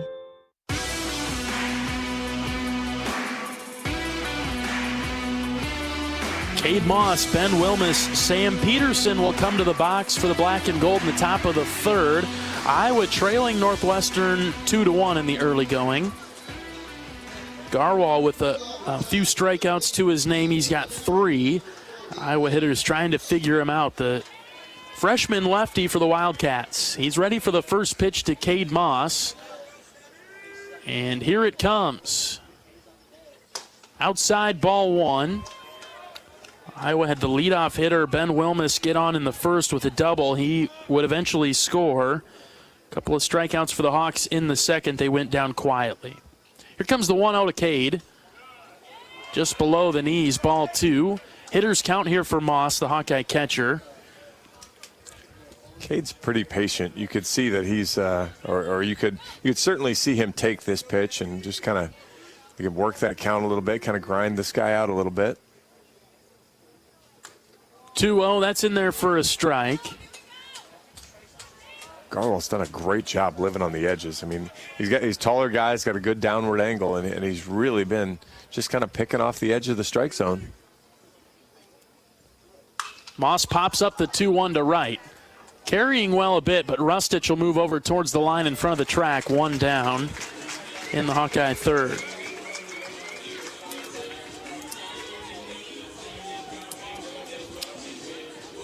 He really has not thrown a pitch over the middle. Things have been either inside and low or outside and high to Hawkeye hitters, right or left. Yeah, he's challenged a little bit with 2 strikes where maybe he's come into the middle of the plate more. But as far as his initial attack plan, it's been right on the edges, and he's been very good at it. Back to the top of the order with Wilmus. He doubled and scored in the first. Iowa trailing 2-1 in the third. Here's the 1-0 pitch to Ben inside. Almost hit him. That's ball 2. So Garwal in this inning, relative to the first and second, not throwing as many strikes. He's putting himself in a little bit of trouble early in counts. Yeah, got behind now both hitters 2-0. See if the Hawks can actually do some damage, though. Wilmus squares to bunt, pulled it back. That's a strike just below the letters, 2-1. Couldn't trick the umpire there with the high strike that he almost tried to duck under a little bit. A lot of room in left center for Wilmus if he could put it over the second base umpire's head. Here's the 2-1. He crushes this one deep to left center. Center fielder on the move, and it's over his head and got over the wall. That's going to hurt us. It's a ground rule double. Wilmus stopping at second base. And speaking of hurt, Arnone still down as he thought he might be able to make the catch, and he kind of slid on the track there. 2 doubles for Wilmus, but Arnone's still down. Looks like he's going to get up and be all right now. Yeah, he's all right. Just taking a moment, crouched down and regrouping. Back to Wilmus's hit. That would have been triple / maybe inside the park home run. I don't want to be you're being overly optimistic okay, all right. At this point. The only way that gets to an inside the park home run is if that ball bounces off the fence, up in the air, hangs in the air, then drops down a minute. I'm giving you triple. Triple is fine. Triple for sure. Home run, no. Well, ground rule double instead for Wilmus with 1 out. Here's Peterson. Fastball high and out. And so Garwal's missed on the first pitch to every Hawkeye hitter this inning. To your point, though, also, it was a 2-0 pitch that he came back into the middle of the plate, and Wilmus punished him for it. 101 off the bat, 378 out into left center field. Peterson 0 for 1 today. He's in the box. This one way inside. He'll scoot back away from the plate. 2-0 again. So to go along with the theme here in the third, 3 straight hitters that have seen a 2-0 count will have time called. The catcher will jog out along with the pitching coach to talk with Garwal. Well, and this is, he hadn't thrown that many pitches coming into it. This next pitch will just be 50. So, I mean, the Hawks have done a good job running him up, but hasn't been excessive. But, here, a little bit better and trying to get ahead. Hawks have that guy out at second base again with a chance to drive him in. We'll see. Wilmus did a good job of getting a read and stealing third before. It was a close play, but he stole third for his 4th stolen base of the year. Now with the righty in the box, a little bit easier for him to steal it than it was when he tried to take it on DeRiggi. So see if there's any games here, if he can signal anything to try a throw over to second. Just lobbed it over there. 2 balls, no strikes with 1 out. Look for Petey to get his swing off on one here. He's kind of due. He is. Here's the pitch to Sam. Tough pitch right there. Low inside corner, called a strike, 2-1. That's an exceptional 2-0 pitch. Yes. You know, you fell behind Wilmus. You gave the 2-0 fastball in the middle of the plate. Petey there, that's low and inside, but catches the tic-tac-toe. Long look at Wilmus at second. The 2-1. Peterson crushes it down the line and left. I don't have to lean too far for that one. It's foul. 2-2. Breaking ball up in the zone. Petey was just a little bit out in front. Hit it hard, but actually didn't get complete barrel on it. See if good battle back from Garwal. See now what Petey has on the 2-2 pitch. Sam's choked up on the bat, ready to shorten the swing. Here's the 2-2. Line drive into center, base hit. Wilmus went back to second briefly. They're going to send him. Here comes Ben around third. The throw cut off at the mound. We're tied at 2. Thank you, Sammy P. Sam Peterson, we said he was due. Boy, good one there. You got the same pitch. It was up in the zone again. It was that firm breaking ball, and it just stayed up high, out over the plate. Petey just went up and got that one, but timed it up better, so he didn't yank it foul. Right over the shortstop's head. Wilmus cautious, but then got going quickly, and we're tied at 2. Good part of the order. I think when you can start it with Cade, even though he got out, you get Wilmus and Peterson to do their job, and then bring up DeRiggi right now, followed by Tello and Honar. Really worried about Peterson stealing second base, and so Garwal's thrown a couple over there. 16 stolen bases. Hawks have pretty much had an automatic green light with the fast guys, so don't be surprised. Actually, Petey had a terrible read on him there. He was going back to the bag. So, I mean, and that's, you'd rather see that. If you don't know what you're doing, stay there and be smart. Make sure you get a good read before you go. Massive shift on for DeRiggi with 3 infielders to the right of the bag at second. Here's the pitch. Fouls it up over our head. Brennan hops out of the box. Missed that one. It's a little bit high, I think, for Brennan. I know he likes higher pitches, but maybe that one, it was in the zone, but just a little bit too high for him to totally barrel up. Yeah, he was in batting practice. He was bouncing a couple balls off Welsh Ryan Arena, so I'm all for seeing one of those. Throw over to first base. Petey dives back in. It's 1-1 to DeRiggi with 1 out. Iowa has tied the game in the third. Each team with 3 hits. It was important to get that response right away, too. Just not let Northwestern have a lot of confidence, have the lead for very long. Just make sure they know that you're going to come right back at them. And now you want to just keep adding to it. Get the crooked number up there. Capable of doing it in this inning. Peterson with a great lead. Couple of looks. Here's the 1-1. Sam takes off for second. Pitches a called strike on the outside corner. Throw down to second base. Peterson is there. He's safe for days. That just isn't even close. And that's kind of I don't even think he got a great jump that time, and he gets there easily. Now DeRiggi's down on the count 1-2, but got another runner out there in scoring position. And I don't know how Northwestern fixes that. I think it's mainly the move to home is just slow for all their pitchers. There's nothing the catcher can really do by the time it's in his mitt. Oh, I think you've got a combination of both things going on. Well, Petey goes to third on this one. It's a rocket up the middle. The shift is on for Northwestern. So DeRiggi is out at first base after the second baseman Livermore throws him out. I guess that was McElpatrick. 2 down. With Peterson at third. A little unfortunate there. I mean, DeRiggi has to swing at that. There's 2 strikes, but Petey has third base stolen just easily as he was kind of auto go there. See if Tello can get the payoff here. Raiders struck out his first time up. Feel like we don't say that too often. That's because Tello doesn't get deep in counts very often. Yeah, that's true. If he sees more than 3 or 4 pitches, the guy's either going to walk him or he's fouled off a ton. Yeah, Tello is a high swing guy. And I mean that as that one misses inside. I mean that as a very complimentary way. Right. Because when he swings, he means to do business, and he's not chasing a bunch of balls out of the zone to swing. He just when he gets there, he's not a guy that's going to take strike one. He's a guy that's going to swing and try to do damage on strike one. 2-0 to Tello. That floats high and out. Ooh, called a strike. 2-1. I thought a ball from up here, but the call is a strike, and that's fine for Rader to not swing at that one. Yeah, that was a kind of a little floaty pitch there, and the slow call from home plate umpire Linton. 2-1. Rader fouls it back to the screen. 2-2. Knows he might have missed it there. That was a fastball. Wasn't quite center. It was a little lower than that, but Rader was still just underneath it off the top of his bat. Peterson at third. How about a ball in the dirt that gets by the catcher? We haven't had one of those this weekend.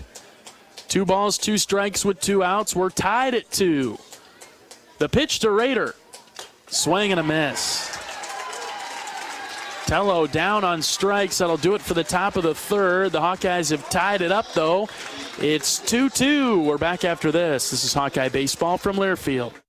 At Oak Knoll, our mission is to provide exceptional retirement living and health services through life care. I'm Steve Rowe, Executive Director.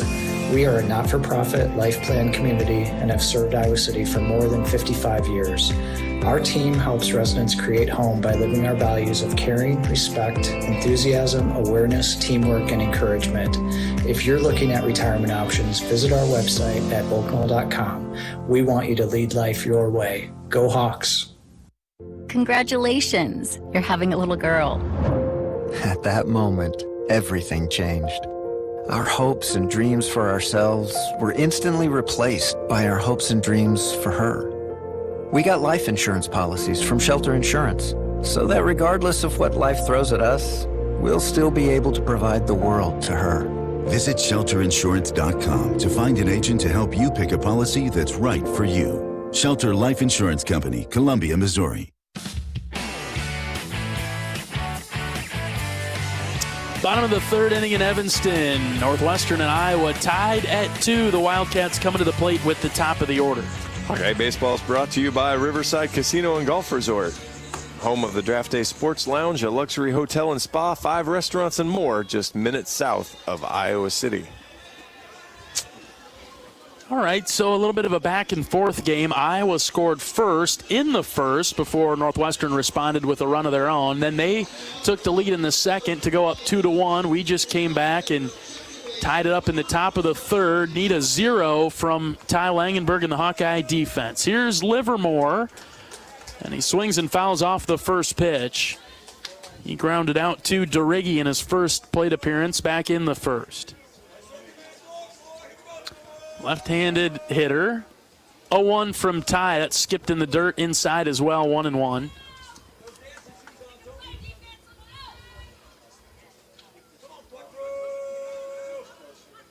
One delivery. Good pitch from Ty. Low inside corner. 1-2. Really well located there again. Got the fastball down, worked it inside. 1-2, just low, below the knees.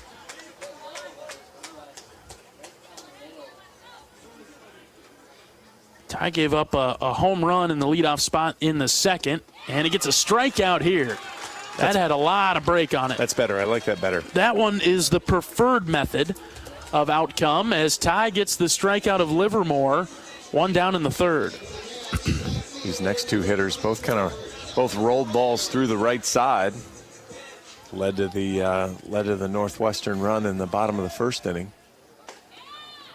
3 strikeouts now for Ty. Starts Kevin Ferrer with the fastball out. Here's the 1-0. High pop-up, right side. This will get out of play. Split the buildings over there to the right. Good fastball there from Ty, up and away. But it was high enough that Ferrer couldn't get all the way to it. Another good pitch there from Ty, and it's fouled back, 1-2. Ty's been throwing all of his pitches. We've seen the fastball, the slider, and the changeup today, which is a good sign that he feels confident enough to throw them all. That was a pitch that was just low, ball 2. When you make Ty 1 or 2 dimensional, that's when, it's maybe not his day, but we haven't seen that be the case the last few outings. Here's the 2-2. Ground ball right back up the middle. This will be a tough play. Seegers will pick it up. No, he dropped it.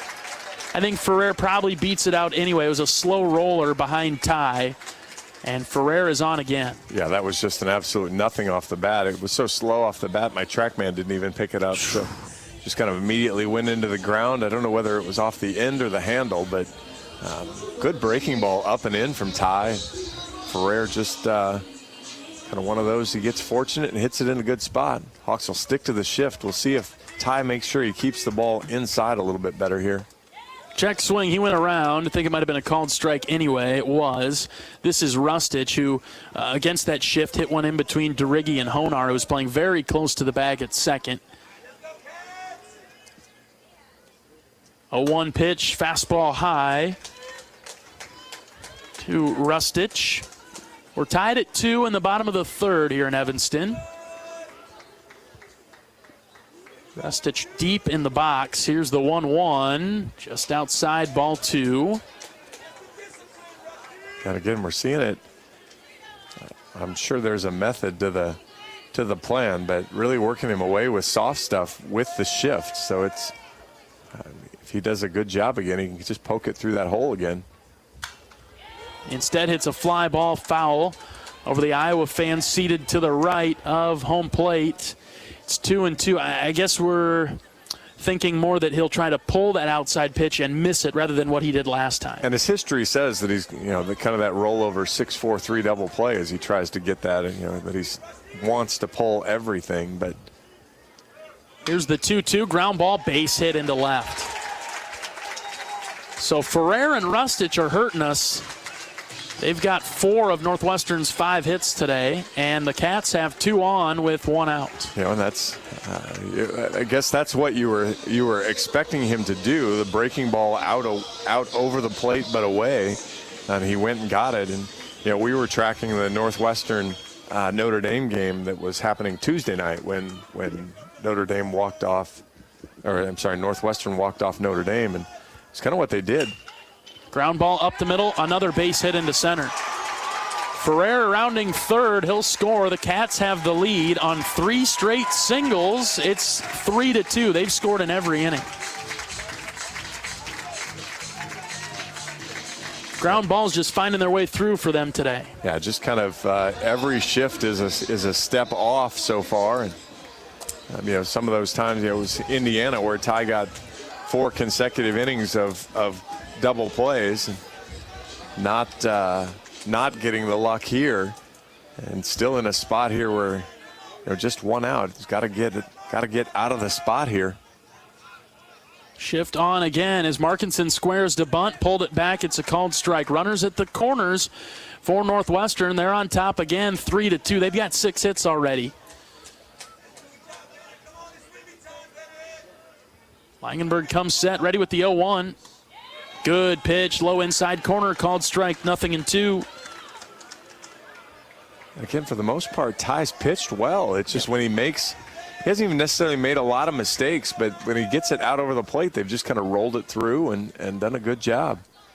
Ground ball right side. Honar will pick this one up, flip it to second for 1 on the first, double play. There we go, got it. Big spot there as the Hawks get it. Obviously, that was going to score a run. Wasn't very well hit, but Hawks did a great job of turning that over quick. Seegers with just a rocket over to DeRiggi and make sure they get the double play. Well, felt like a ton of momentum hanging in the balance right there, and to limit the damage, the Wildcats get 1. They lead it 3-2 through 3. Got to get the bats going again offensively when we get to the 4th. We're back after this. This is Hawkeye Baseball from Learfield. Ooh, got my nachos, got my big TV, and my favorite chair. It's game time. But the only thing that would make it a little better is if I could listen to my local broadcasters while watching the game. Oh, hello. You must have wished for your game to be synced with TV and radio. I sure did. Do you have a DVR? You bet. Do you have a streaming device? Yeah.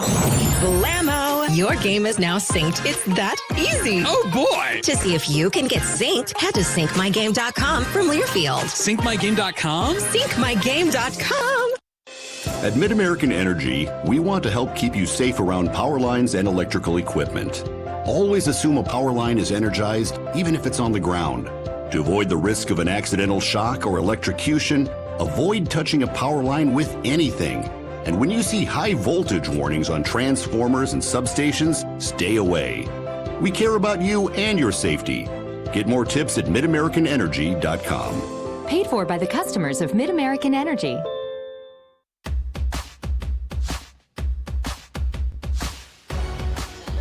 On to the fourth inning in Evanston. Northwestern 3, Iowa 2. The Hawkeyes coming to the plate in just a second. But first, let's pause for 10 seconds for station identification. This is Iowa Hawkeye Baseball.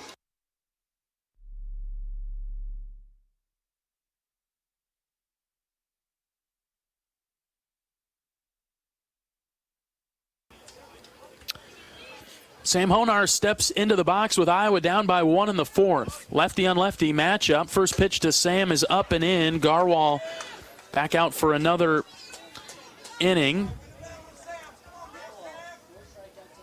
3 innings, 3 hits, 2 earned, 4 strikeouts for Garwal today. 1-0 pitch to Honar. That's downstairs, ball 2. And we continued the pattern that we saw last inning with Garwal of not being able to get a strike early in the bat. Hawks couldn't do enough damage last time. See if they can have a little better luck here this trip. 2-0 is drilled into center, but caught by Arnone. Just about to say, huge gap in right center for Sam, which is where he likes to hammer it, but that one right down the middle, and he took it to center. You and I were talking before the game about trying to drive that ball to right center field. Didn't feel like he was going to get a whole lot of carry, or to left center field. Didn't feel like he was going to get a lot of carry that way. But when he stays on the ball like that, good things will happen over time. Just didn't get paid off that time. Seeger steps up for the Hawks. Struck out looking his first time in the second. Fastball in the outside corner, called a strike. Iowa down by 1 in the fourth, being out-hit by Northwestern 6-3. This one inside, good discipline there from Seegers. A little bit different than yesterday. We had the big innings early, right? I think we went 2-1, 2-5. Just a couple of individual runs in the first and the third. This one too far inside, backing Michael off the plate. It's 2-1. Yeah, I just had a hard time. There haven't been free bases. Again, part of that's a very generous strike zone, so you're going to have to put the ball in play, and as Northwestern's done a great job with it, the Hawks will have to continue to do it. And, and that's where it really kind of shows you kind of have to have the lineup keep turning over and keep helping yourself, hitting the ball hard, just doing the right thing. 3 balls and a strike with 1 out. The pitch to Seegers. Downstairs, called a strike. Ooh, 3-2. That was the very bottom of the strike zone. If that were tennis, that'd be in. Just catching part of the line on the strike zone. I'll buy that. Not the whole ball. Here comes the 3-2. Michael popped it up. Left side, shortstop, looking up into the sun. He's got it 2 down. He probably, unfortunately, chased ball 4 there, but again, the strike zone's been so big. I appreciate that he made an adjustment and decided to swing at it instead. A good pitch there from Garwal to sneak it past him, see if Huck can get the inning started. First pitch strike on the breaking ball that started high and dropped in. Garwal at 71 pitches. I don't know if that's enough to get him out right now. Nope. He'll pitch the 5th inning for sure. Yeah, it's going to have to keep this game close and hope to get to that bullpen sooner rather than later. The 0-1 is shot foul over the Iowa dugout. 0-2. Garwal's done a good job against this Iowa lineup today. First time here that he's gotten back ahead of a hitter, so we'll see if Huck can stay alert. He's been trying to get people out with a fastball, but maybe he'll change his pattern. Here's the 0-2. Inside, ball 1. Well, of course, the crowd's anxious because that's, like I said, the strike zone's been pushed out. It's clearly inside, but with the friendly strike zone, you want everything now. That one hit Kyle in the back foot. Ouch. Kyle goes down. That's the second time he got hit in the foot, and this one will. Well, the first one kind of skipped off the ground and I think hit his heel, or the front of the foot. The front side being the leading side of his front foot. This one somehow got to the back foot. I think hit him maybe in his big toe. Well, yeah, I mean, there's no protection on that part of your foot either. So, I mean, whether it hits the arch, the top of your foot, your toes, or whatever it hits, it just hurts because it's getting bone. 2 outs, Huck at first. Iowa down 1. Kyle takes off for second. They've got him in a pickle. Throw to second base, and they got him. Hucksdorf was leaning. Garwal was ready to pick him off, and eventually they do. They get him out at second base. Good job from Huck to just go. You know, if you're fooled, go, and made it a very close play. As I thought he was going to get in there, but just didn't quite get there. All right, nothing doing for Iowa in the 4th. Got to keep the deficit where it's at. 3-2 Northwestern. This is Hawkeye Baseball from Learfield. When you're in the eastern Iowa area, be sure to visit and connect with the official local business partners of the Iowa Hawkeyes. The Hotel at Kirkwood Center, Iowa's premier luxury hotel. The Jill Armstrong team with Skogman Realty, the area's premier realtor. And Options Exteriors, your preferred local roofing and exterior company. The Hotel Kirkwood, named the Corridor Business Journal's 2022 Best Banquet and Event Venue. And awarded the AAA 4 Diamond Award for lodging. To make reservations, visit thehotelatKirkwood.com or call 877-751-5111 for more information. After a cancer diagnosis, it's natural to want to start treatment right away. But first, get a second opinion from a team that specializes in your cancer. I'm Dr. George Weiner, Director of University of Iowa Holden Comprehensive Cancer Center. Before you start treatment, you deserve to be confident you have the right diagnosis and know every option available to you. So whether it's with us or somewhere else, get a second opinion. It can change your care and your life.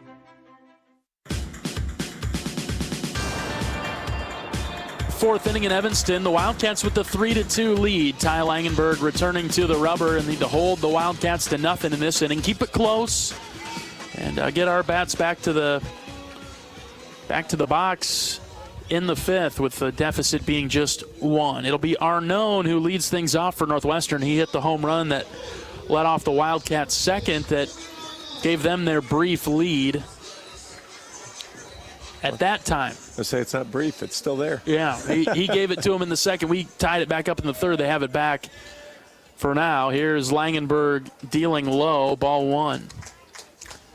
Boy, that's a pretty good pitch there from Ty. That one, I guess, a little bit better and higher and a called strike. The first pitch was a strike to Seegers in the last inning. Well, exactly, and that's again, we've been fairly generous here, so let's keep doing it on both sides. Ty gets a good swing and a miss there on another breaking ball. Yeah, I don't think this guy's going to see another fastball from Ty. Yep, shouldn't, right? I'd be amazed unless it's a waste pitch. Check swing. I think he went. Oh, my goodness, they say no. Man. 2-2 instead. Arnone's a big strikeout guy. 53 strikeouts, leads the team. Now it's ball 3. One thing you see, Ty looks a little frustrated. You know, he's snapping the ball back. And I mean, we've talked about wanting to see the anger. This one hit well to right. Frazier going back. He's at the track. He's got it. Hit higher than it was deep, I guess. And Ty threw that one right over the middle of the plate. I think he might have got lucky there, John. Well, yeah. I think Arnone's looking fastball, and instead Ty gave him one of the breaking balls, the off-speed pitch. Centered it, but Arnone, the 100-mile-an-hour exit velocity, but launched it really straight up in the air. So short porch carry, but it doesn't have enough to go. Oh, my goodness. Good first out for Ty. And what do we want to call that? Good call? That ball was high, and it's called a strike, so let's go with that. Strike 1. I mean, again, ground ball up the middle. Seegers charging it hard. He'll wait for it. Now he'll throw it. Got him at first base. We've tried to be, having TrackMan, we've tried to not one-sidedly complain about balls and strikes. We've tried to be fairly open about, Hawks caught a break. Hawks caught a break on strike 1 there. And again, like we said in the last half inning, that changes at bats. Right. You know, he's down 0-1 now. He's got to swing at a pitch that's out of the zone. He doesn't have to swing at it, but he expands his zone, and now you get a soft ground out, and there's 2 away. And Well, and the same can be said on our side with Seegers taking the low strike. Then he had to almost chase one that was high because it was close enough. Count 1-1 to McElpatrick, their shortstop. McElpatrick. Yeah, we're going to get it right, even though it's day 2. Well, we're not sure if we're getting it right. Yeah, 100%. But trust in their PA. Ty's gone inside now a couple of times to him. I was going to say they were helping us out a little bit by swinging so early in counts, keeping that pitch count relatively low for Langenberg, who's at 71 right now. The 2-1, skied in the air to left. Peterson angling forward. He's got a beat on it. Sam will make the catch for the third out. A 1-2-3 inning. That felt big for Langenberg. Oh, that was huge to come out and get through those guys quickly and especially efficiently. As he limited his pitch count still, he's just up at now 72. You probably see another inning or two out of Ty, but the Hawk Bats will need to wake up here and put a chase on Garwal. Through 4 in Evanston, Northwestern 3, Iowa 2. Back after this is Hawkeye Baseball from Learfield. Ooh, got my nachos, got my big TV, and my favorite chair. It's game time. But the only thing that would make it a little better is if I could listen to my local broadcasters while watching the game. Hello. You must have wished for your game to be synced with TV and radio. I sure did. Do you have a DVR? You bet. Do you have a streaming device? Yeah. Blammo! Your game is now synced. It's that easy. Oh, boy. To see if you can get synced, head to syncmygame.com from Learfield. Syncmygame.com? Syncmygame.com. Here's an easy pill to swallow. Right now, earn a 5-cent fuel saver on every prescription you fill at your Hy-Vee pharmacy. That's 5 cents off per gallon of gas for each prescription filled at Hy-Vee. Hy-Vee makes it easy to fill your prescriptions. Just call or stop by your local Hy-Vee pharmacy and let us handle the rest. You can also fill online or use the mobile app. Fill a prescription and start earning today. Some restrictions apply. See your pharmacy or Hy-Vee.com for details.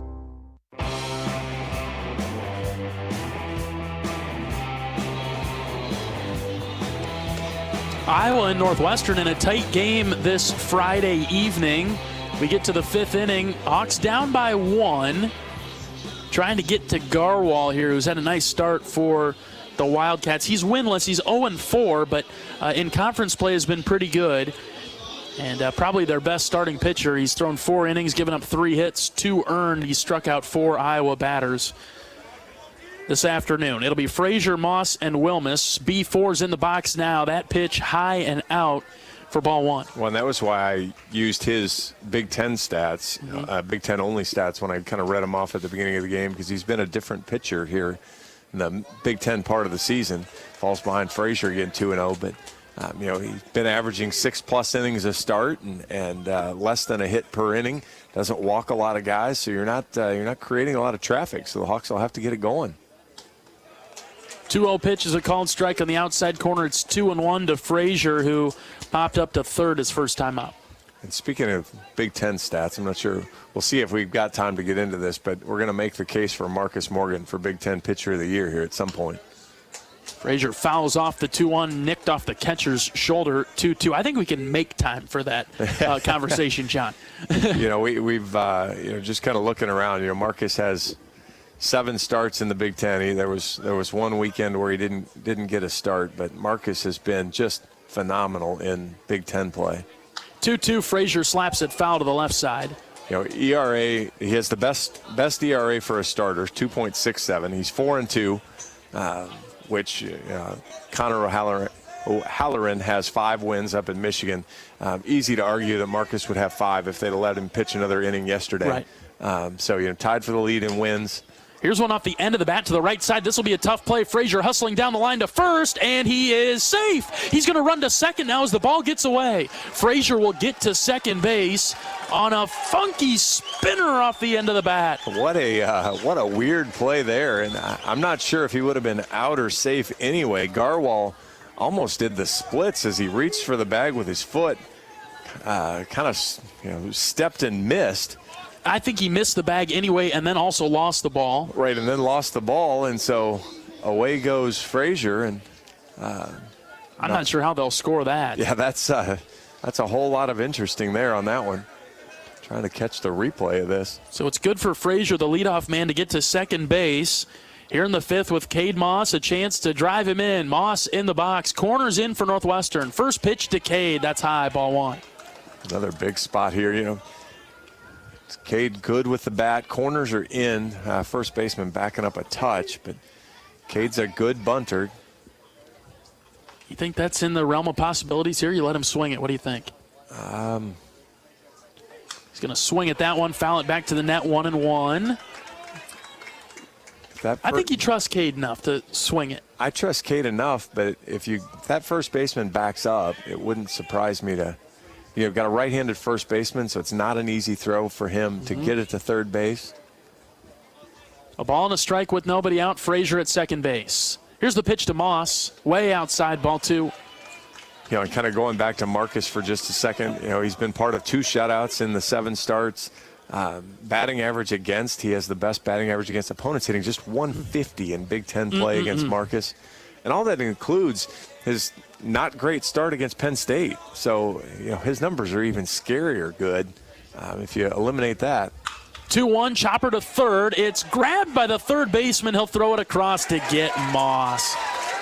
Got to tip your cap there. That's a good play. Well, but that's, gosh, you really want to.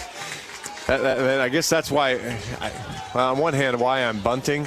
But on the other hand, you've still got the top of the order coming up with a runner in scoring position. But if you're going to let Cade swing it, that's probably it. I know you didn't choose to hit it there, but that's the one place you can't hit it. Right. You really want to kind of take your focus and aim it to the right side of the field. So at the very least, you're going to move up a runner, even if you make an out. But didn't work out. We'll see if the Hawks can pick him up here at the top of the order. 1 out. They try a pickoff move to second. Almost threw it into center field. That one was a headhunter to Frazier, who was just kind of turning back to the bag. Yeah, Marcus has just given up 16 hits in Big Ten play. The last start, obviously, with 6 no-hit innings before this one. Here's Wilmus, fastball down the middle. And it screams three-peat for Iowa to have the Big Ten Pitcher of the Year. But he didn't win Big Ten Pitcher of the Week this week, which was an upset in my mind too. So 0-1 pitch to Wilmus, line drive, caught by a diving shortstop. Makes a dumb throw to second base.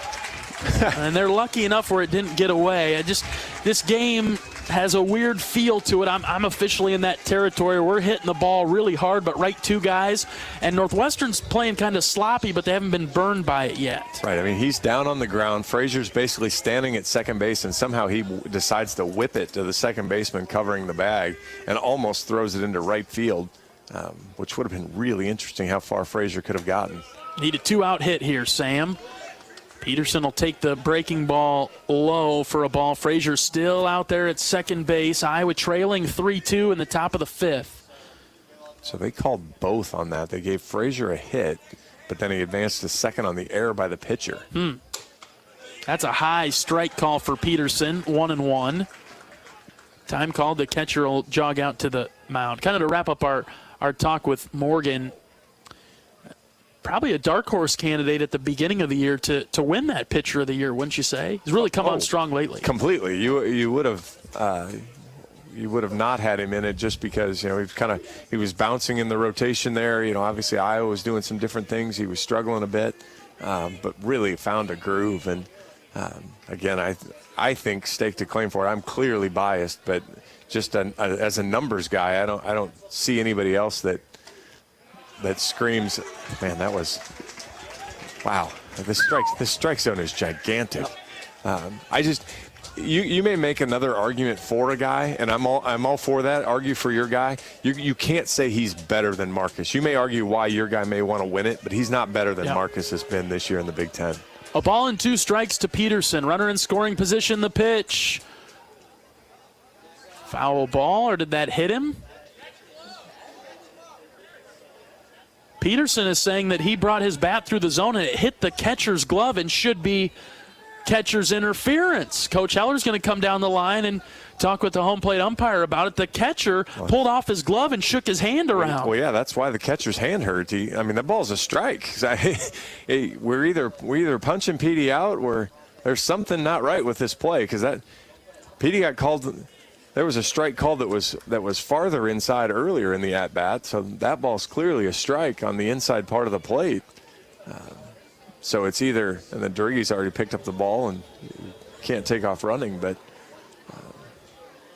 Now the umpires are going to meet just to the third base side of the mound. Are you putting any money on them getting this right, though? I'm not sure what their discussion is if they're not going to the replay yet. Well, I don't know if it's a reviewable. No, I mean, it's just going to be a matter of did anybody see it hit?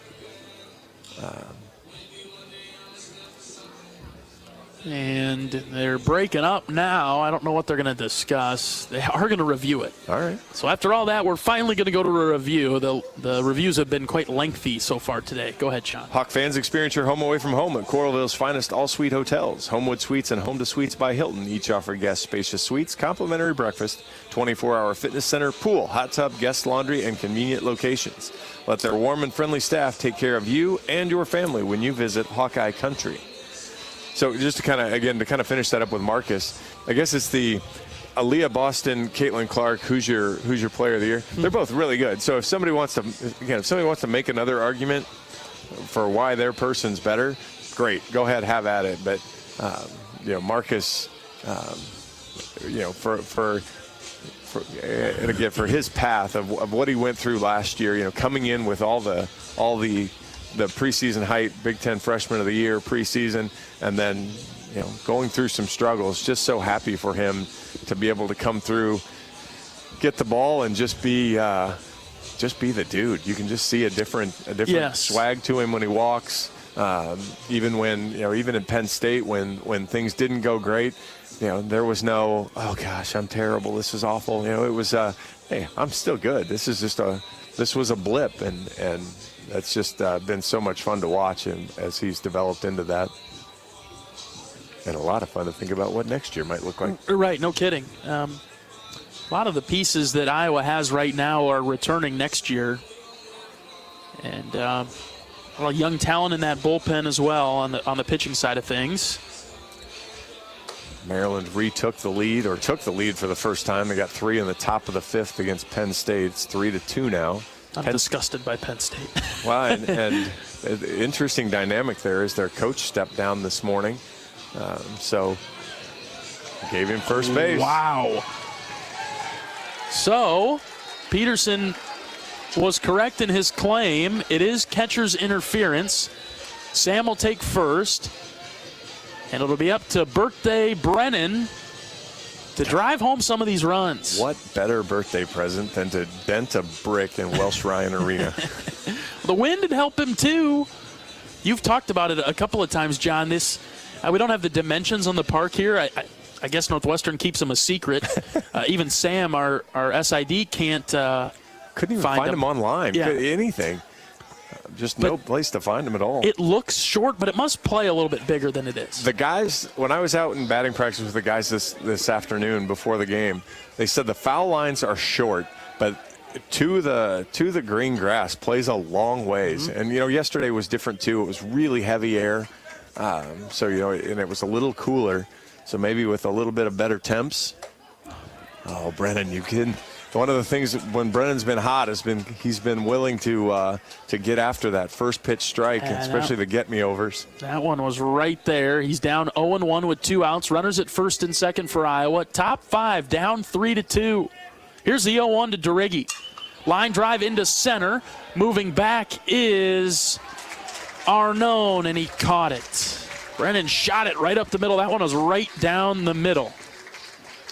Another hard-hit ball, but as you were talking about, right now they're all right at guys. So, well, the Wildcats hold their 3-2 lead. Headed to the bottom of the 5th. We're back after this. This is Hawkeye Baseball from Learfield. At US Cellular, we believe in having healthy relationships with our phones, so we can have better relationships with each other. Introducing Us Mode, a way to set your phone for less distraction and deeper connection. So dinner can sound less like this and more like this. What'd you learn today? The sauropod was the tallest dinosaur ever. Oh my goodness. Visit US Cellular in-store or online, and we'll help set your phone to Us Mode, even if you're not a customer. US Cellular, the 5G network built for us. See uscellular.com for details.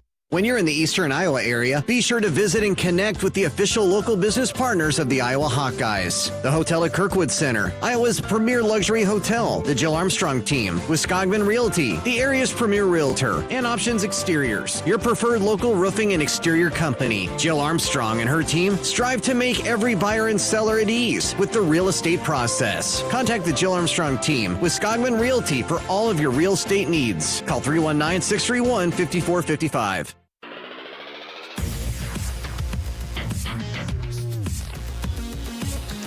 The Hawkeyes will turn to the bullpen in the bottom of the fifth. Left-handed senior from Clinton, Jared Simpson, into the game. Jared's 4-1 in 19 appearances this year with a start. He's also got a save. 5.49 ERA, 39 1/3 innings, 37 strikes, 37 hits. Not sure if he's only thrown 37 strikes this year. He's not as effective as I want him to be. 26 runs, 24 of those were earned, 19 walks, 61 strikeouts. Opponents hitting Jerry at just a 245 clip. He has hit 11 guys, though. Likes to try to come inside to those lefties every once in a while and catches them. We saw that yesterday as Iowa took target practice on Elko and have to find the other guy's name. Kaplan, yes. I haven't seen those two guys yet, but Jared's going to have to eat a couple innings here. What do you think? Well, the good news yesterday was you used different guys in your bullpen yesterday, so you can really kind of go however you want with your bullpen. But Jerry's certainly capable of going through the 5th, 6th, 7th inning here. Probably could get you into the 8th if you really wanted, but you just want to see him. Just want to see him throw strikes, and again, we've got a very generous strike zone, so kind of pick off the edges a little bit, and you don't have to come center. It's 9-1-2 for Northwestern in the 5th. They lead 3-2. First pitch from Simpson, bends in on the corner for a strike. And see again, there's it kind of caught. If that's you're using your tennis analogy from earlier, that ball would be in. Yes. It's barely in, but it's in. Fuzz on the corner. It's a good thing it's a furry tennis ball. Yeah. 0-1 pitch from Simpson. Goes outside corner this time, 0-2. We didn't need quite as much fur on the tennis ball, but it caught the outside, high and outside part of the plate. Again, that's a place a lot of college umpires don't call that fastball a strike up there, but getting those calls today. Minarvik, a strikeout candidate. Here comes the 0-2. Ooh, good hang there. Moss almost caught it on the deflection. It nicked off his glove. So we'll do it again. Yeah, finally got K to 3 outs worth of break yesterday, as he didn't have to catch the 9th inning. But he's done tons of work for the Hawkeyes behind the plate this season. Another 0-2 from Jared. Another foul ball from Minarvik.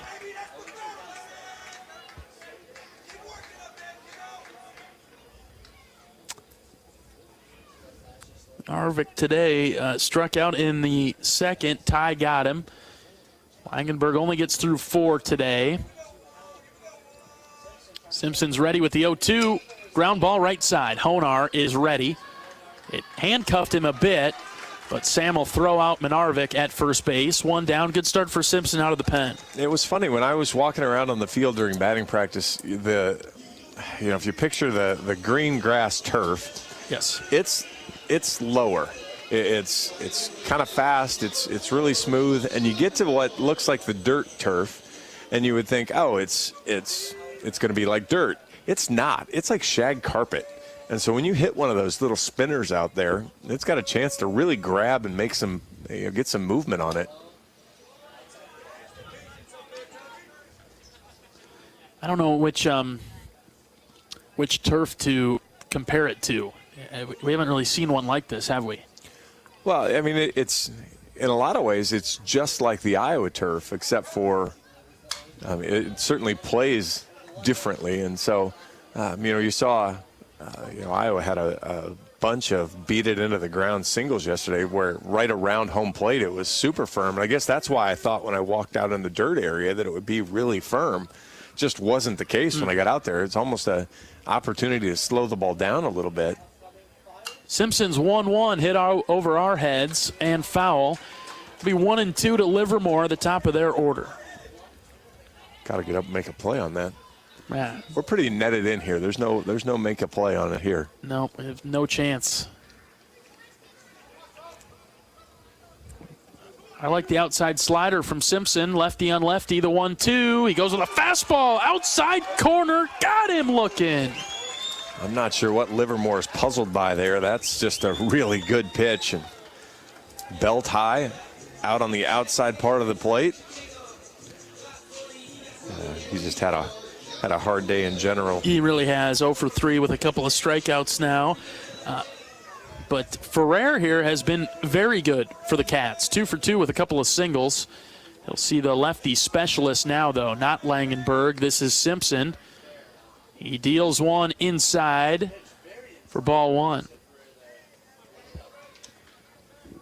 Yeah, that's the other pitch you see from Jared when he maybe has some trouble hitting a guy. When he tries to come in on the righties. Can actually do it with the fastball or that back foot breaking ball. Kind of get away from him just a little bit and clip a guy in the back foot. 1-0's tapped foul in the box. That one might have hurt Ferrer a bit. He's got that shin guard on, though, but grimacing a bit. I think maybe he's equally as frustrated that he didn't hit that ball where he wanted to. Yeah, Simpson just challenged him there. 92-mile-an-hour fastball, pretty much center there. He was a little better than Ferrer that time. Yes. Ball and a strike with 2 outs. Ground ball up the middle. This guy, we cannot get him out. Base hit into center. 3 for 3 with 3 singles. And again, that's exactly what he was in the. I think I started to say it. I don't know if I finished the story, but that was what in the Notre Dame Northwestern game that Northwestern pulled out in extra innings. Notre Dame couldn't get 2, 3, 4 out, and Iowa hasn't had any success today getting 2, 3, 4 out. They're all rolling singles, yes. But I don't think they've hit a ball more than 15, 20 feet in the air between the two of them, but they've had 5 singles between the two guys. This is Rustich. He fouled one off his right ankle. He's hopping around the batter's box. That one hurt. Yeah, just to mention, okay, Northwestern's got 7 hits. 6 of them come from 2, 3, 4, and they're all singles. So, I mean, that just specifically backs up your point. They have 1 from Arnone, the home run to left. And I think they're all ground ball singles. Yes. They're not line drives out there that one hops the outfielder. They're all ground ball through the infield singles. And that's what, you mentioned it last inning. Iowa hits a line drive at the shortstop. The third baseman makes a diving play and stops Cade Moss. Some days the guys are just in that one step in the right spot. So far, that's been the case for Northwestern, and it's worked against Iowa. A ball and a strike with 2 outs. The pitch, swing and a miss. That's a beauty from Simpson there. 1-2. And we went from sunny and nice to cloudy, overcast, and it's cooler all of a sudden. Getting a little chilly, isn't it? It's pretty humid this morning. 1-2 from Simpson. Inside. Thought about the corner, didn't get the call. We've been calling those strikes all game long. 2-2. Half the ball on the corner. I mean, that's about the best pitch Jared could throw, I think. Oh, yeah, 100%. To me, I'm probably not calling that a strike, but the way this umpire has established a strike zone, that's certainly within his range today. 2-2 hit foul to the parking lot over to the right. Just like we talked about with hitters then all of a sudden having to expand their strike zone. Now all of a sudden instead of getting that punch out, well, now it's 2-2 and you've got to make another good pitch. Look at how much Rustich is choked up on the bat. More than half up the grip. This is inside. That's about the most that we've seen a batter choke up on a bat. Look at that down there. He's near the top of the grip. Well, again, he just strikes me as a baseball player. I mean, again, it kind of does it all. He's hits for some pop. He runs the bases well. Runner going. The 3-2 inside, ball 4. That is strike 3 and strike 4. I mean, other than that one, Cade was set up in a little bit different spot. Boy, that's... That ball is in your low inside tic-tac-toe corner, right? Well, and that one actually gets to my inside box. I mean, that one is a whole lot of strike there. Playing with a little bit of fire here in the fifth. Northwestern leads 3-2. 2 on, 2 out. Here's Calarco. There's a strike that's way outside, but we got the call on that one. Well, I don't want it on this one. I want it on strike 3 on that guy, so we don't even have to face this guy. I mean, the strike zone from Linton has been great. It's been very expanded, but it's been great and consistent. And, boy, he's a little sideways here in the last 4 or 5 pitches. This one's lined into right. Frazier, he's got a beat on it. Braden looks up. He's got it. Okay. So just a little bit of tense times there, but we get out of it. A couple runners get on for the Wildcats. Got to get the bats going. Only 4 hits for Iowa through 5 innings today. We'll see what Tello, Honar, and Seegers can do when we get to the 6th. Iowa trailing 3-2. This is Hawkeye Baseball from Learfield. At Oak Knoll, our mission is to provide exceptional retirement living and health services through life care. I'm Steve Rowe, Executive Director. We are a not-for-profit life plan community and have served Iowa City for more than 55 years. Our team helps residents create home by living our values of caring, respect, enthusiasm, awareness, teamwork, and encouragement. If you're looking at retirement options, visit our website at oakknoll.com. We want you to lead life your way. Go Hawks! Woo! Got my nachos, got my big TV, and my favorite chair. It's game time. But you know, the only thing that would make it a little better is if I could listen to my local broadcasters while watching the game. Oh, hello. You must have wished for your game to be synced with TV and radio. I sure did. Do you have a DVR? You bet. Do you have a streaming device? Yeah. Blammo! Your game is now synced. It's that easy. Oh, boy. To see if you can get synced, head to syncmygame.com from Learfield. Syncmygame.com? Syncmygame.com.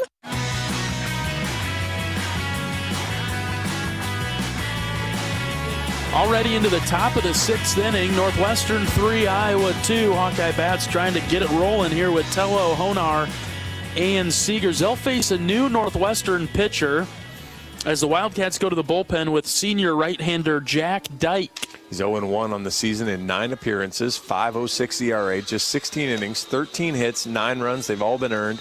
6 walks, 6 strikeouts. Opponents hitting .228. Fastball is going to run up to just about 90 miles an hour. Slider changeup. Wasn't only through 4 innings last year. So again, not a heavily worked guy. So and not a type of guy. The Hawks have seen this guy 20, 25 times this year. Just same guy in a different uniform. So they've just got to do what they need to do. He tries to throw first pitch spin to get you chasing, and then he'll come back after you with a fastball after that. So see if he sticks to that tendency and see if the Hawks can find a way to jump on him. Kind of a push. Northwestern got a good start out of Garwal, but misses outside with the spin.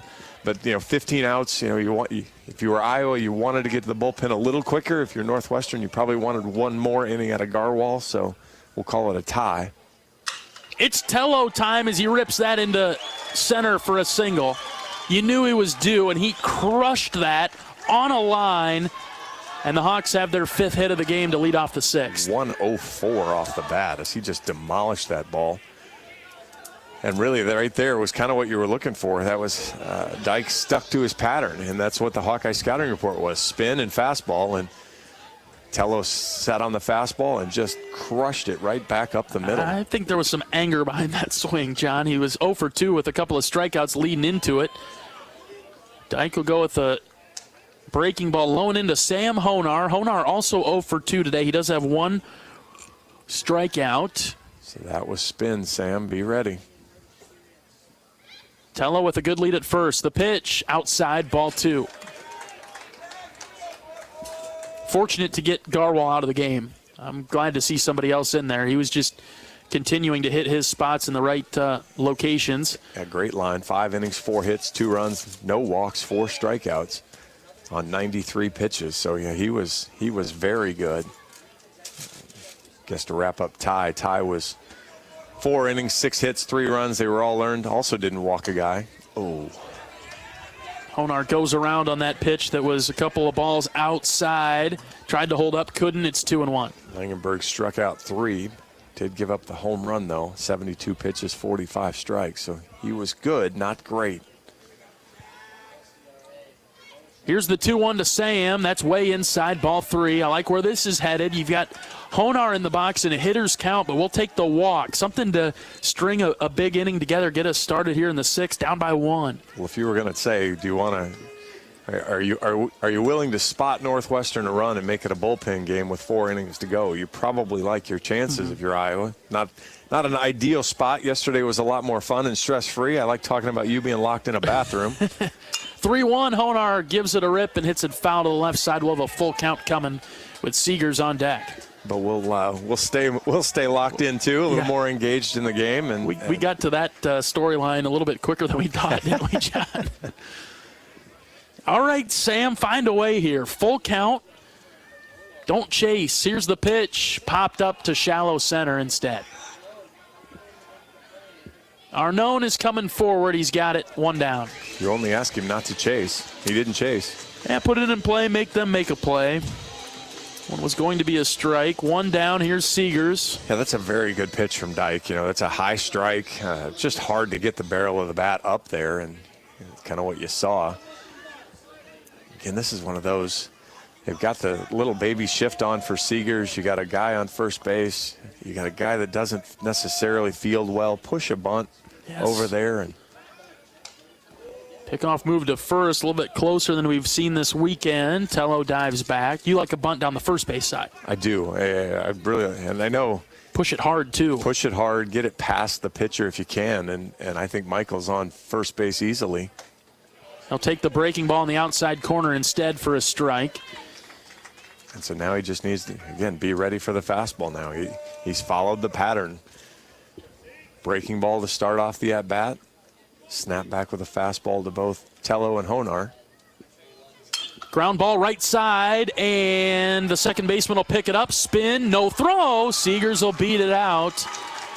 It was close enough to your bunt push to the right side. I mean, it was a slow roller. Livermore had a long way to go, and by the time he got it, both runners were on their respective bags. That might have saved a base for Northwestern, as Tello might have been able to get to third because it was just so perfectly placed and not particularly well hit that I don't know if Hurestich would have had a chance to get him at third or not, or if Tello would have been able to figure out that the ball was still over there. So come on, Huck. Big spot for Huckstorf here with 2 plate appearances, been hit by pitches in each one. This one gets away from the catcher. Tello taking off for third. Seegers up to second. We'll take that as Tello slides over the bag at third. His teammates will give him a rough time about that. Raider calls for time. That was a little bit, that could have used a little bit more grace, Raider. Well, and he was checking with the third baseman too, so I think they kind of had a little bit of a meeting there, and so made sure that he didn't wipe anybody out. But boy, huge spot here. Huck has been target practice for Northwestern pitchers. 1-0 pitch to Kyle. Ground ball to third. Picked up by Minarovic, and he throws it to first for the second out. Second time here where the Hawks hit it to a place where you just can't in that situation. Runners cannot advance, so Moss will come up, or rather Frazier, with runners at second and third and 2 outs. It's the time for the clutch hit. Iowa's been known to get them. Need one right here from B4. Find a way on. Breaking ball, Braden. First pitch on the ground and through into center. Tello scores. Oh, they hold Seegers at third. That might have been the right call. They didn't hold Seegers. Seegers, for some reason, wasn't watching Coach Heller and applied his own brakes. Coach Heller was giving him the windmill. But Seegers, I think Seegers didn't know if the shortstop was going to make the play. And so, again, that's the importance of picking up your coach. Your coach is giving you the windmill. Seegers trusted his own brain. I'm good with it. We tied the game. Big hit for the senior there and Braden Frazier. Cade Moss now a chance to come through one more time. So Tello scores. We're tied at 3 in the 6th. Here's Moss. Keep it going, Captain Cade. First pitch, inside, ball 1.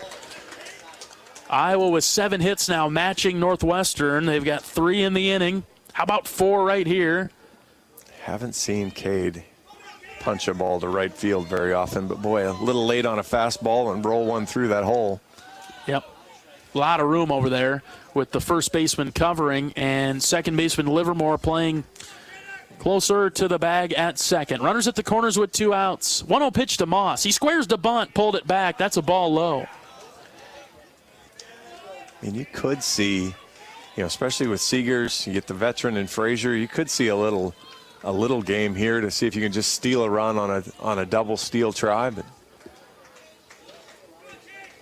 hitters count for Moss, who's 0 for 2 today. The 2-0. Moss squared to bunt, popped it up over towards the Iowa dugout, 2-1. 2-1 is the count. I don't hate that decision by Cade. I understand what he's trying to do, especially with the third baseman playing behind the bag over there at third. If he could put a good one down the third baseline, that small ball might prove to be productive. Whatever gets you the hit, really, at this point. Yep.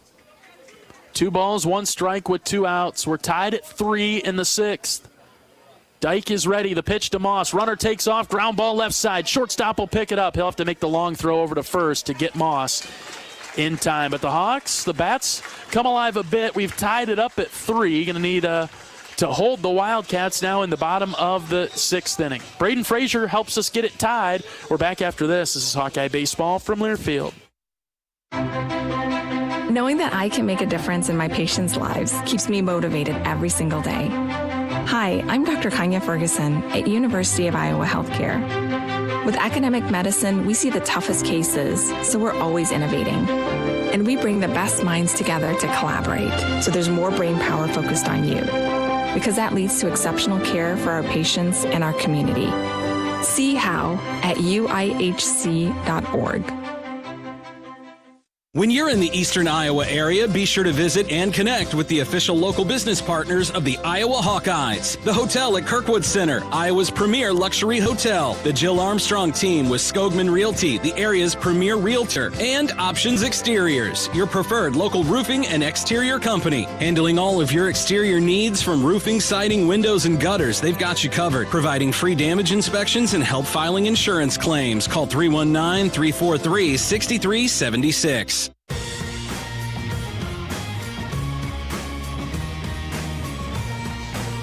It'll be 5, 6, 7 due up for the Wildcats in the bottom of the 6th, all knotted up at 3 between Iowa and Northwestern. University of Iowa Healthcare has the game plan for your same-day healthcare needs. If you need treatment for a common illness or minor injury, visit one of several UI Quick Care or Urgent Care locations throughout the Iowa City-Cedar Rapids corridor. Their care and expertise will help you get back in the game. UI Healthcare is proud to sponsor your Iowa Hawkeyes. A couple of base runners got on for Northwestern in the 5th. We didn't let them on the scoreboard, though. Ohio State helping out the Hawks again just to make sure clear some space. 8-3, Ohio State leads Michigan, top of the 7th. Penn State 4-3 over Maryland, end of 6, but you're not going to excite me with that one yet. I know how that story ends. Not till they get that last out, right? Markinson is the batter, right-handed hitter, squares to bunt, pulled it back. That's a strike on the outside corner. Dealt by Simpson, who's out for another inning of work. Some activity in the Iowa bullpen, at least some bodies up down there, but mainly hidden behind that facility down the line and right. Everybody's got sweatshirts on right now. It's a little bit chillier than when we started. The 0-1 shot over to right and foul 0-2. It's going to be cold tomorrow, I think. Not cool, I think cold, mid-50s. I don't like the way you're talking. Yeah, this is, I didn't bring my winter coat, though. I left that at home. We will just not open the windows quite as wide as they are now. Simpson's ready for the 0-2 to Bennett Markinson. Here it comes. Outside, it's ball 1. Yeah, I don't mind the waste pitch, to try to get to chase pitch, but it's got to be competitive. Yep. That one just floated a little bit too much. Here's the 1-2 from Jared. That's in there at the knees, called third strike, out number 1. If Markinson's watched the game at all, he knows that's a strike. Yeah. You talked about the Hawkeye hitters early in the game being a little puzzled and having to walk back to the dugout. I mean, that ball's been a strike 99 times out of 100 today. Right. Good spot there from Simpson. Kind of validates what he did on the pitch before, even though it was way outside. Get the right idea to bring it back in. Yeah, and you could sneak it past him then, too, because he's kind of leaning away. Here's Arnone. Here's a high and inside strike.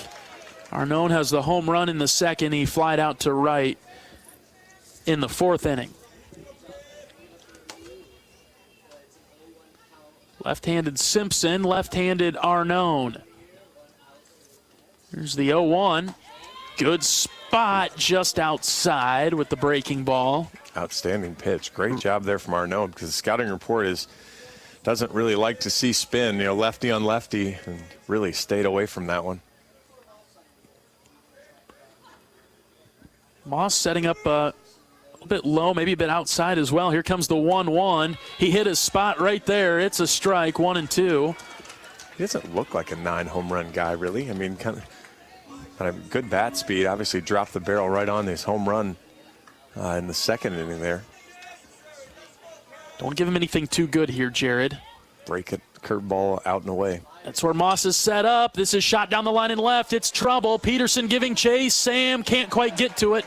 It hops off the wall. Arnone is into second. He'll slam on the brakes there with a double. He gave him something too good, John.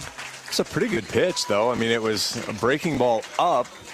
But the up part was probably okay, but maybe the middle of the plate needed to get it a little further off, because then that ended up just hitting the barrel. Hawks had the answer in the top of the sixth. You don't want to let Northwestern answer right away in the bottom of the sixth. That one got into that left field corner and just wouldn't go foul. Have to take your word for it. Yeah, it was close. I didn't want to get in your way, so I let you watch it. All right, Simpson's got his work cut out for him now with one out. Runner at second. Here's Cooper Ford. We've had his number. He's 0 for 2, right-handed hitter. Jared throws it, and it's fouled back to the screen. Ford does have a strikeout. That came in the second. Done a really nice job against the bottom third of the order. Got to keep it going here in a high-pressure situation. Yeah, you got a guy here with a .277 on-base percentage. You just need to attack with your best stuff. Miss the middle of the plate. Should be an out. Oh. Fastball just low. Looked good. Oh, that one's been borderline. That one's been a strike a lot more often than it's been called a ball.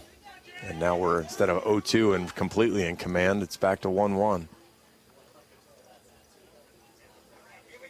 One out in the inning. Simpson takes a look at the runner at second. The pitch fouled back, and it's 1-2. Good pitch there. Fastball went up that time. Got it up in the top part of the zone. We've been here before, though, with 2 strikes for Simpson. All right with a chase pitch. If you keep it close, don't give him anything too good here on the 1-2. The pause. The pitch. Fouled back. Good hang from Ford. Interesting, too. I was talking to Scott Junk, the manager, and he said how, we've talked about pitch clock, and boy, that had to be close. Said that in most of the Big Ten parks, the umpires have not been enforcing or working with the pitch clock. Even starting their clocks, huh? Nope. Well, there's our answer to that. Pickoff move to second. It's a good one. Safe. They called him safe. Honar's checking with Seegers to see if it's worth a look. Decide not to. Is there anything else worth challenging? I don't know, John. I mean, it's close. I mean, especially you've got 2. You're in the bottom of the 6th. But again, you would have had a very good camera angle on it. Yeah, and you would have had the good one right there if she was paying attention on the dugout. But she's aimed at the plate, so she might not have had it. Let's focus on this out right here. 1-2 delivery. Popped up, shallow center. Huckstorf will look into the cloudy sky. Kyle jogging forward. He's got it. 2 down. Good job by Simpson there. A nice job. Got ahead.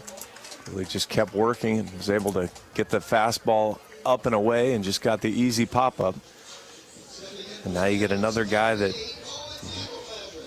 McElpatrick. I heard him say it that time. Yes, he's 0 for 2. You got a guy hitting a 188 on-base percentage, just over 300. So you just kind of want to go get him. Although with runners in scoring position, he's 270. So how can that be? All of a sudden he perks up when he's got a guy out there.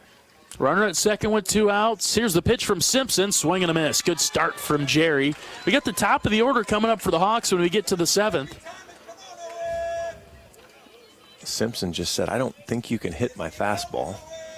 And located at center. I'd like to see him probably elevate that just a little bit. I don't know that he'll be able to get his bat up on a high fastball. 0-1 from Simpson. Hit well to left. This is trouble. Peterson is at the wall. He's going to watch it go. 2-run home run from McElpatrick. You got to be kidding me. Guy slugs .309 on the season. Hitting .188. 100 miles an hour off the bat, goes .358 is all, but it was .358 enough. Threw it right in a place you just can't throw that. Well, and that's a tough spot. Again, one of the things you want to see with the strike zone being so wide, you don't have to come right into these hitters, especially when you're already ahead. 5-3 Northwestern now in the 6th. First crooked number for either team right now. Now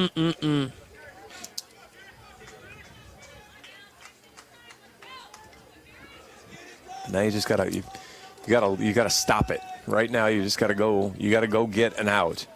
You just need one, so just go get your out and give your bats a chance. Simpson's got to settle down now. A couple of balls to Minarovic. 2-0 with 2 outs. Wildcats lead by 2. Cade Moss will go out to the mound and talk with Jarrett. In the meantime, let's pause 10 seconds for station identification. This is Iowa Hawkeye Baseball.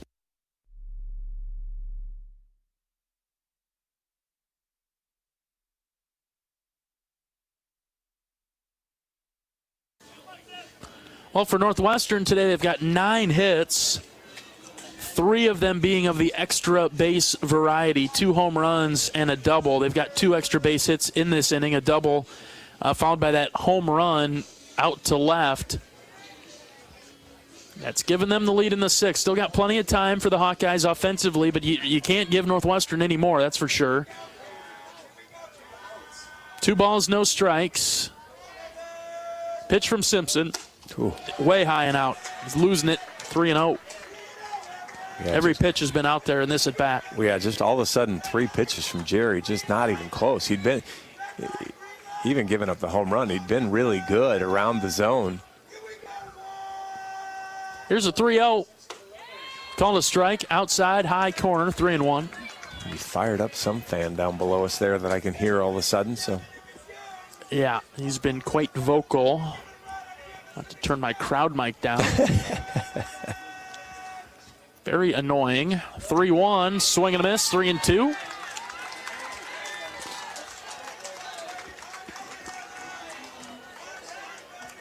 All right, Jerry, finish it up here. Get back in the dugout. Let the top of the order take care of business for you. Here's the pitch. Hit foul in the air to the right side. We'll do it again at 3-2.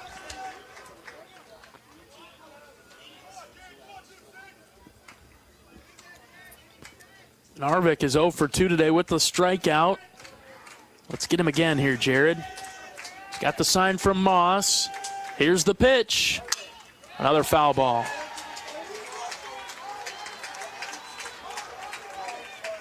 Both sides offering their support. Pretty decent crowd. I think better today than yesterday. Still mainly Iowa fans. Ready for another full count pitch on its way from Simpson. Lifted into left center, shallow. Peterson sprinting forward. Seegers going back. Seegers makes the catch over his shoulder right at the last second. Seegs gets the 3rd out. Northwestern does some damage, though. A 2-run home run by their 8-hitter, and they lead 5-3. Hawkeye bats, top of the order. Got to get it going. Down by 2. Back for the 7th after this. This is Hawkeye Baseball from Learfield. An easy pill to swallow?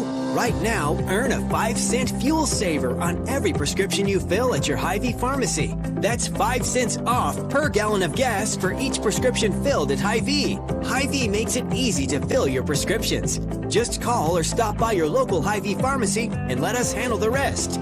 You can also fill online or use the mobile app. Fill a prescription and start earning today. Some restrictions apply. See your pharmacy or Hy-Vee.com for details. When you're in the eastern Iowa area, be sure to visit and connect with the official local business partners of the Iowa Hawkeyes. The hotel at Kirkwood Center, Iowa's premier luxury hotel. The Jill Armstrong team with Skogman Realty, the area's premier realtor. And Options Exteriors, your preferred local roofing and exterior company. The Hotel Kirkwood, named the Corridor Business Journal's 2022 Best Banquet and Event Venue. And awarded the AAA 4-Diamond Award for lodging. To make reservations, visit thehotelatKirkwood.com or call 877-751-5111 for more information.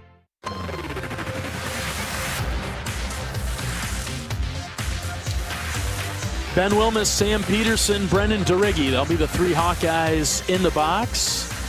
Here in the top of the 7th, we're getting down to it. Iowa trailing 5-3 to Northwestern.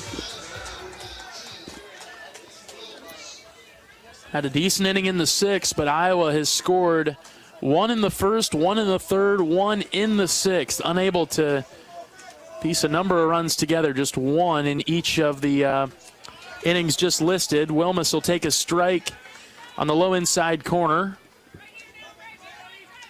Ben with a couple of doubles today. One right here would be awfully nice, but just find a way on here, Ben. 0-1 pitch to Wilmus. Chopper left side. It is gloved by the third baseman. He'll sidearm it over to first for out number 1. Boy, Northwestern couldn't have fielded a ball that was hit at them in infield practice yesterday, and today made a bunch of plays that, they've made a bunch of good plays, I guess is the way I'm going to say it, and haven't necessarily looked good doing it, but they've made a lot of good plays. Peterson hits it on the ground to short. Scooped up, thrown across, 2 down. And again, just another not a great throw there, and a good scoop from the first baseman, Markinson. This game has felt strange, I guess, from the jump. We've hit a ton of pitches hard right to people, and Northwestern's had a bunch of soft hit ground balls that have found their way through. They've run into a couple of home runs, and they've had a ton of, hey, look what I found on defense. Well, and if you said which team's going to benefit from the wind blowing out, it was Iowa all day long, and Northwestern with the 2 home runs. Iowa has not been able to. That ball finds the very outside part of the strike zone. 0-1 to DeRiggi on the ground to first. It's going to be 1-2-3 inning for the Hawks. That was quick. And painful. Yep, a lot of work to do for Iowa. Down by 2, got to hold the Cats here. We'll stretch things out. We'll be back for the bottom of the 7th. It's 5-3 Northwestern. This is Hawkeye Baseball from Learfield. Family first. My dad used to tell us that all the time. But family first wasn't just something he'd say to us. It was how he lived every day of his life. And it's how I try to live mine too. At Shelter Insurance, our agents are dedicated to helping provide personalized auto, home, and life protection that puts your family first. Shelter Insurance. We're your shield. We're your shelter. We all love a good win. Catching up with friends, saving money at the pump, soaking up the perfect Iowa day, sitting down to a really, really good meal. These are the everyday delights that make us smile. These are the moments that connect us all as Iowans. And these are the wins that, more often than not, start with Iowa's farm families and the crop they're growing. Because when corn grows Iowa, Iowans win. Learn more about how to share your own wins at iowacorn.org/Iowans win.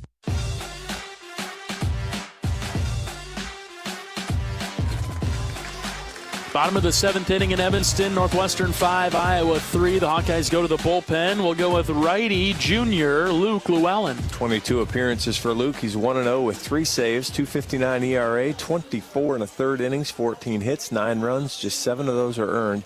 Has walked 20 guys, struck out 34. Opponents only able to get to him at a 167 average on the season, though. So really, really, really important as I vault into the Captain Obvious range of putting up a 0 here. Right, can't give them any more the rest of the day. And this is the part top of the order, and Iowa's had a hard time getting out today. Yeah, back to the top. They've done a good job against Livermore, but you're right, 2, 3, 4 have been very tough We haven't gotten Ferrer or Rustich out this afternoon. Luke Llewellyn will try to change that tune. Iowa went down in record time in the 7th with their top of the order, so see if we can return the favor to Northwestern right now. They lead at 5-3 in the bottom of the 7th. Boy, Iowa just 2 for 12 with runners in scoring position. We've had chances. Yeah, Northwestern 2 for 7. That's kind of the biggest piece of the game right now. Llewellyn's 0-1 delivery to Livermore is just inside. That's a ball 1-1. Back-to-back breaking balls from Luke to get him started. Yeah, Northwestern's been able to piece hits together. 4 for 9 with runners on base. 1-1's tapped foul over towards the Iowa dugout.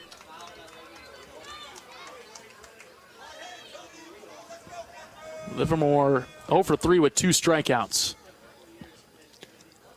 Let's give him the hat trick and send him back to the dugout. Yeah. Choked up on the bat. Here comes the 0-2. Swing and a miss. Out in front of the breaking ball from Llewellyn. Good start for the 7th.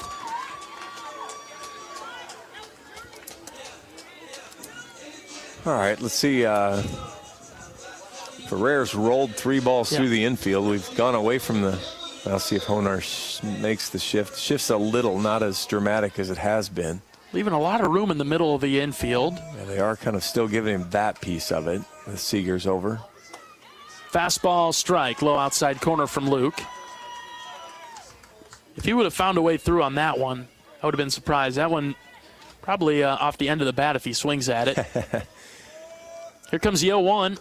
Check swing, did not go. Forget whether he did or didn't. Again, it's that ball had good movement, good drop. It's 0-2. Instead, 1-1. Pitch from Llewellyn outside. Ball 2. And this kind of becomes the problem when Ferrer's been able to take advantage of getting in control of the count a little bit. Here's a 2-1. Floated high and out, ball 3. Okay, Rustich is on deck. Didn't even feel like Ferrer was a threat yesterday, and all of a sudden can't get him out today. He lifts this high and deep to left center. Hucksdorf moving over towards the wall. Kyle's got it right in front of the wall. 2 down. Finally got him out. Well, he elevated it. He didn't roll it through the infield. 95 miles an hour off the bat, gave plenty of room for Hucksdorf to track that down right in front of the Coldyke Field sign there in left center. And the Hawks will get a shot at the other guy that they haven't been able to get out today. Yeah, he's 2 for 2 with a couple of singles. He walked his last time up. This is Rustich. Takes a good cut at it and fouls it back to the netting.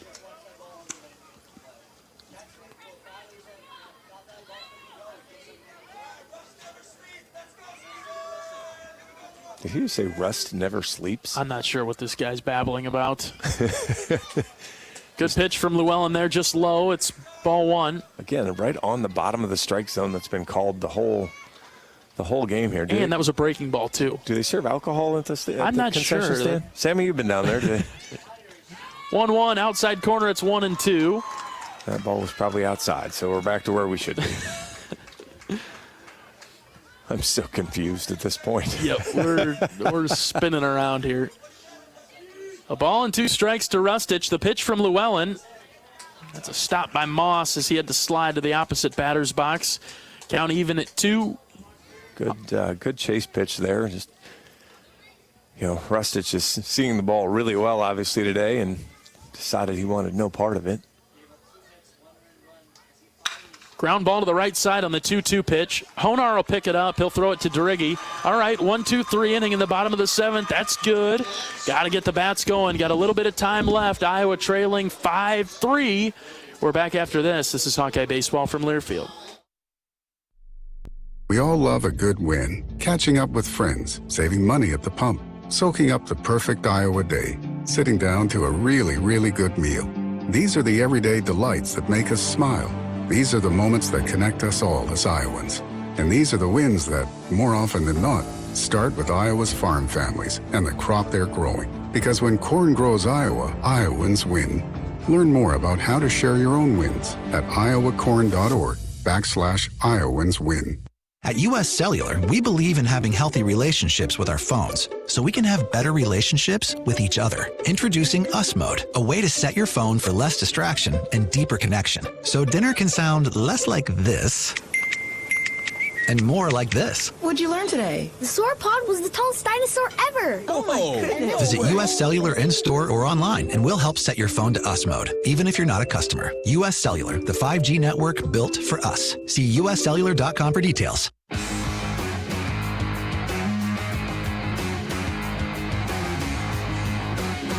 John Evans and John Leo in the broadcast booth in Evanston. We're in the top of the 8th. Northwestern 5, Iowa 3. They'll stick with Jack Dyke. And why not? He's thrown a couple of innings, given up 3 hits. He's scattered them, given up 1 run, which was unearned back in the 6th. Faced 9 Iowa batters. He's only thrown 22 pitches. Raider Tello will lead things off. He took out some frustration on the ball in his last at bat in the 6th. He was the run that scored. Eventually. Just got to chip away here. We are a bloop and a blast away from a tie game, but down by 2. Find a way on, Raider. First pitch, breaking ball, called a strike. Upper portion of the zone. Super upper portion of the zone.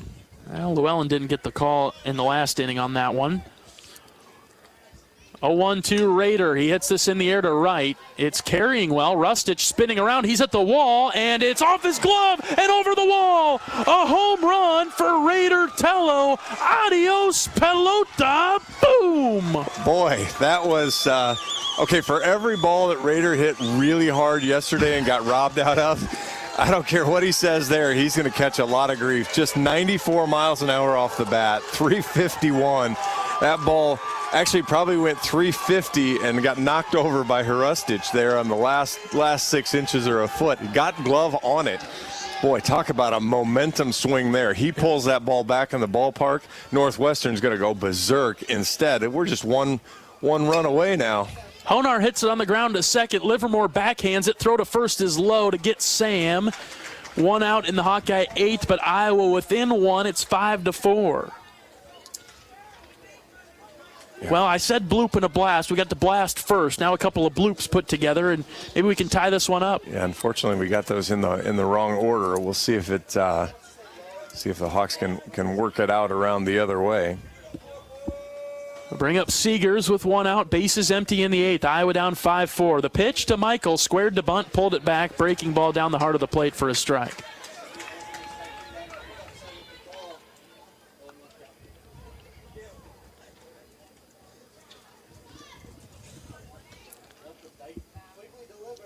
This one low and out away from Michael. He's not going to swing at that.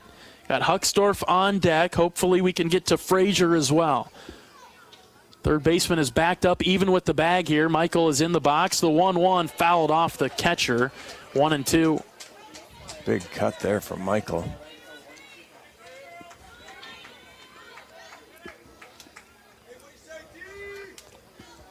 Again, he's got a lot of room on the left side of the bag at second. If he can bloop one over there. The 1-2 just low and out. Ball 2. Clearly missed. Good eye from Seegers. Umpire's been generous, but he hasn't been anywhere near that generous, especially down low.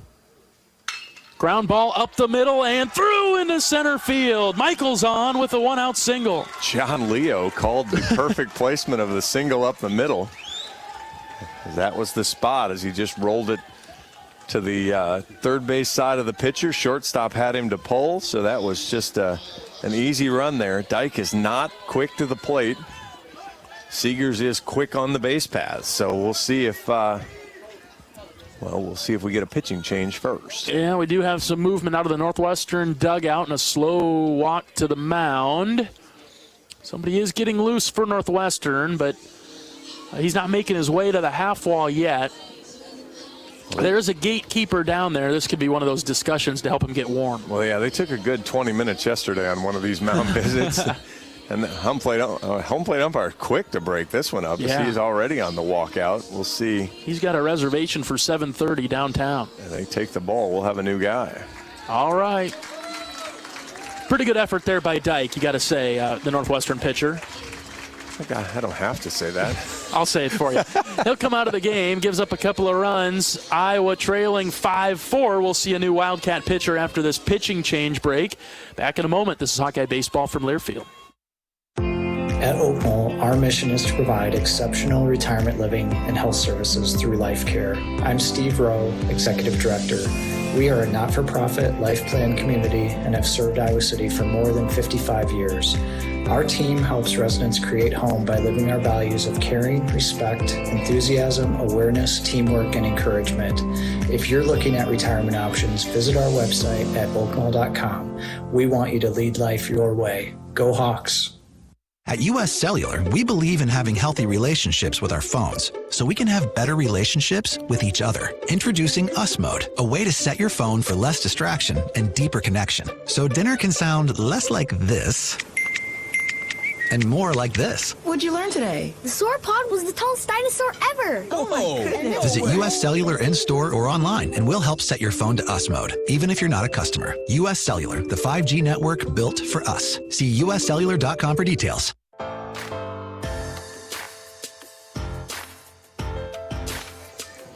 Top of the 8th inning, Iowa inching closer, trailing Northwestern 5-4. Runner at first with one out. Northwestern going to the bullpen, and they'll bring in Ben Grable, right-handed pitcher for the Wildcats. Grable's 2-1 on the season, 17 appearances, 2 starts, 5.90 ERA. He does have a save, which is kind of what they'll probably be looking for here. 29 innings, 26 hits, 20 runs, 19 of those are earned, 16 walks, 33 strikeouts. Opponents getting him at 239. He has hit 6 guys, so chance for some base runners there. And he's going to bring it. He's going to be in the mid to upper 90s with the fastball. Got a slider, got a changeup. Slider's a little spinny, just kind of moves around and really likes to throw that fastball. And I mean, if I threw it 95, 96, 97, I'd probably like to throw it too. But you'll kind of see that. And Hawkeyes are going to need to make sure you push that down. You know, make sure you go chasing letter high 97, you're going to end up walking back to the dugout. All right, Grable, the tall righty, out of the stretch, ready for his first pitch to Huckstorf with Seegers at first base. Long pause. Here's the pitch to Huck. That's low, ball 1. And, of course, he starts him with a breaking ball. Great job from Huck there to not go swinging over the top of it. Looked like a relatively quick move to home as well, so we'll see if Michael trusts himself to take off. Here's the 1-0 pitch to Huckstorf. Outside corner, that's strike 1, 1-1. That was 95 on the outer half.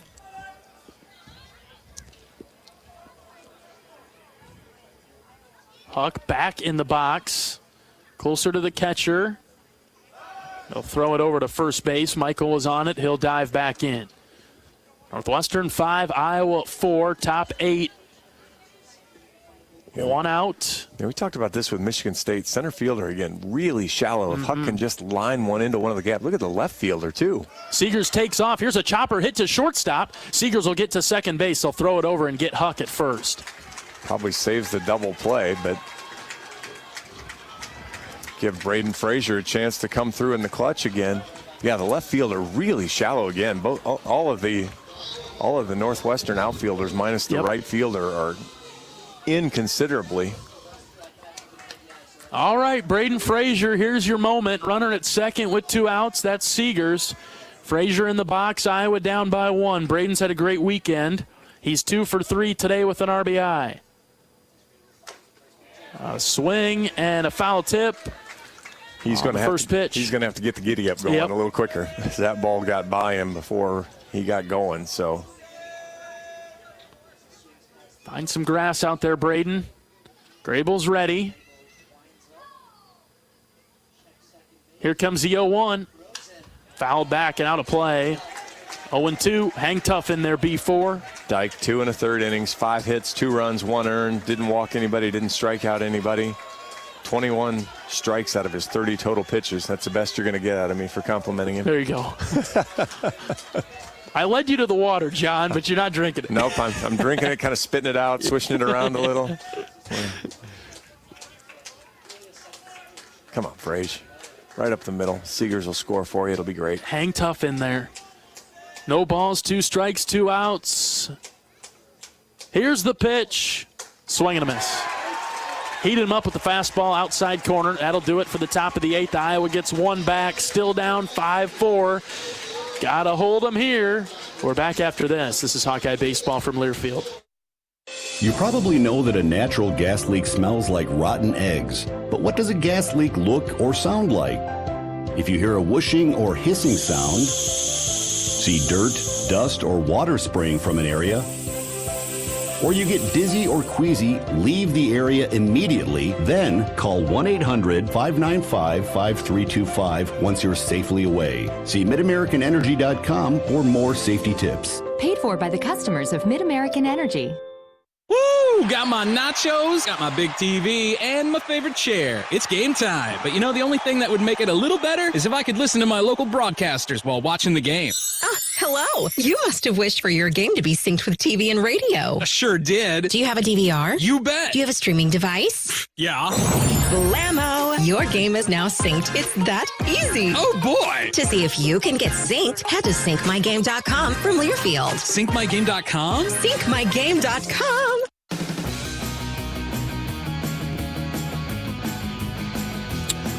4-5-6 for Northwestern in the bottom of the 8th. They've got the one-run lead. Llewellyn will be tasked with holding them to a 0 so we can have a chance to tie it up when we get to the 9th. Luke looked good in the 7th, put down the top third, 1-2-3. Yeah, first time that Iowa's been able to get 2 of those 3 guys out, so nice job there. Need him to do that one more time so that Cade Moss in the top of the order can mount a comeback for the Hawks. Very different game than yesterday. The Hawks dominated on Thursday. Today's just been a little bit strange. One of those days so far. Llewellyn versus Calarco. First pitch from Luke. That's high at the letters, ball 1. Well, Northwestern's just left 4 guys on base. They've just capitalized when they had the opportunity. And of course, 2 home runs make it, those just add up quick. Minimal free bases, both teams having to earn it. That ball's a high strike.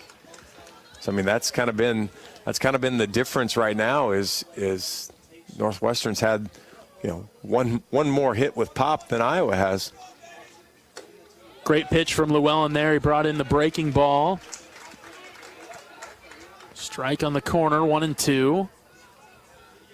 Each team with 9 hits.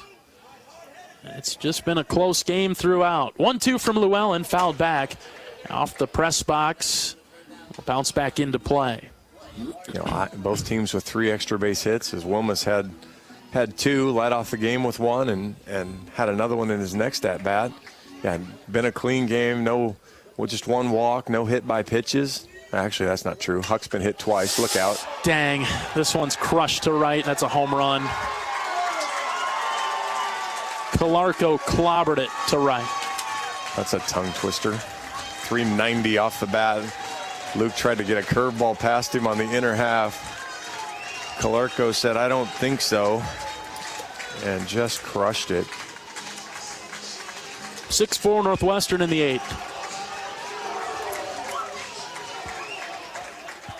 That hurts. Wow, the really unfortunate part of this is Iowa getting the help that it needs today. Penn State up 5-3 on Maryland, top of the 9th, 2 outs. Ohio State looking to close out Michigan. So a lot of things, a lot of scoreboard watching going Iowa's way. Unfortunately, the most important part of it was what you take care of yourself. And Iowa not getting that done today. Wildcats 6-4, bottom 8. Here's Markinson. Good cut, hits it foul to the right side. Northwestern with 3 Big Ten wins on the season. We are going to head something off here real quick, just before we get too crazy. Before anybody on the message boards and all that stuff goes, Iowa's at-large chances are gone when they lose this game. All of that other stuff, they got to win out, blah, blah, blah. They don't. Okay, let's just be real clear about that. The loss will drop Iowa to 35. The game's not over yet, but let's just, the loss drops Iowa to 35 in RPI. 35 is well within the range to get in. It means you've eliminated any margin for error tomorrow, particularly. You've got to come back out and win a game tomorrow, and then probably show up at the Big Ten tournament. You don't have to win the Big Ten tournament. You don't have to win 3 games. just show up and play good baseball. So let's be real clear about that part of it. Right. And then let's be real clear that Iowa can still come back in the top of the ninth and win this game. Yes. So more importantly that way as they roll around to get it done. But we'll just try to head that part off before, get ahead of the game before the sky starts falling to the fan base. 2-2's hit right back to Llewellyn. He'll underhand toss it over to first base. One down in the Wildcat eighth. Just Northwestern offensively today, they've got 3 home runs. And they've hit 35 on the season. Well, I didn't think Northwestern could score 7, 8, 9 runs against Iowa without a bunch of free bases. Iowa didn't give them, one walk today. That was the least part of the damage. But really, I also didn't think Northwestern pitching could hold Iowa to 4 runs. So I really thought any game like this, Iowa still wins 10-6. Sure. So I may still be right, but it'll be a really weird way for us to get there. What the? This pitch apparently hit Arnone in the foot, and he'll take first base. Cade Moss makes a great scoop on that for a ball that hit a guy. You're right about that. Oh, my goodness. Llewellyn was confused on the mound. Didn't really get any argument from anybody else, though. Looked like it went over his front foot.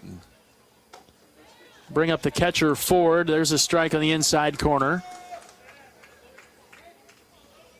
Northwestern 6-4 over Iowa in the 8th. It'll be Moss, Wilmus, and Peterson in the 9th when the Hawkeyes get there. 0-1 pitch from Llewellyn. This is bunted hard into the screen, 0-2. That was a very jabby bunt attempt. We saw that was Michigan State guy. Was that Frank that bunted one? Kind of pulled it. And yeah. Almost a little tomahawk chop at Honar, and it worked out for him. But 0-2 is just outside. He'll throw down to first on the backside. It's a low throw that's blocked by DeRiggi, trying to pick off that runner at first base. Nice job there from DeRiggi just to make sure that ball didn't scoot out into right field. Just corral it and keep it in front.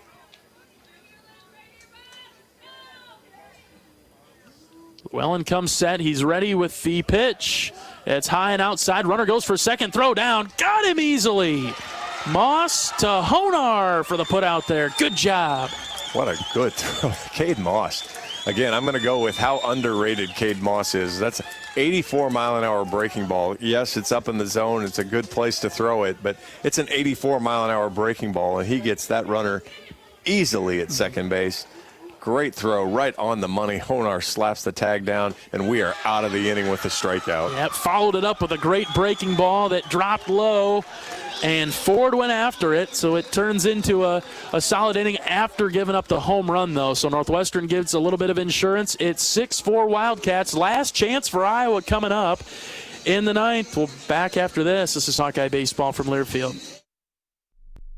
US Cellular, we believe in having healthy relationships with our phones, so we can have better relationships with each other. Introducing Us Mode, a way to set your phone for less distraction and deeper connection. So dinner can sound less like this and more like this. What'd you learn today? The sauropod was the tallest dinosaur ever. Oh my goodness. Visit US Cellular in-store or online, and we'll help set your phone to Us Mode, even if you're not a customer. US Cellular, the 5G network built for us. See uscellular.com for details.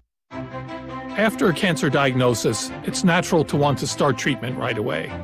But first, get a second opinion from a team that specializes in your cancer. I'm Dr. George Weiner, Director of University of Iowa Holden Comprehensive Cancer Center.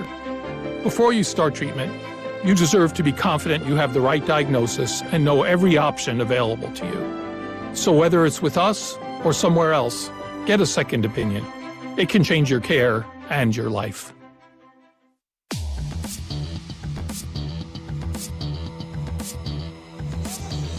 All right, rally time, Hawkeye fans. Put on your favorite ball cap. Maybe change the seat that you're sitting in. Hawks down by 2 as we get to the 9th. It'll be Moss, Wilmus, and Peterson to take on the hard-throwing Ben Grable. So Moss will lead us off. Got to find a way on, Cade. They haven't given us anything today. We've had to earn all 4 runs, all 9 hits. Yeah, two hit by pitches as they attacked Huck's feet there in first 2 at-bats, but otherwise no walks. I'm not even sure they've had a ton of 3-ball counts as they've been pretty good that way. I mean, Grayville's given up 26 hits in 29 innings, so it's not like he's untouchable. He throws hard, but he's gettable. First pitch strike to Moss on the outside corner. Cade today is 0 for 3.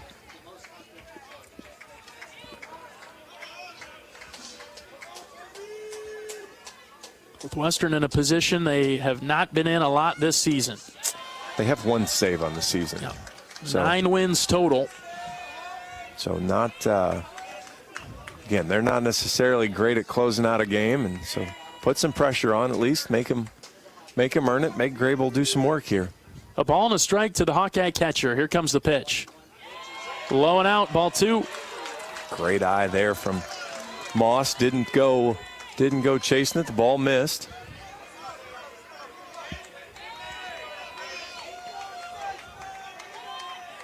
Grable taking his time. He's got the sign that he likes. Here's the 2-1 delivery. Line drive, base hit into right center. Cade Moss gets us started in the 9th. 95-mile-an-hour center. Cade Moss right on top of it. Sends it right back to the center.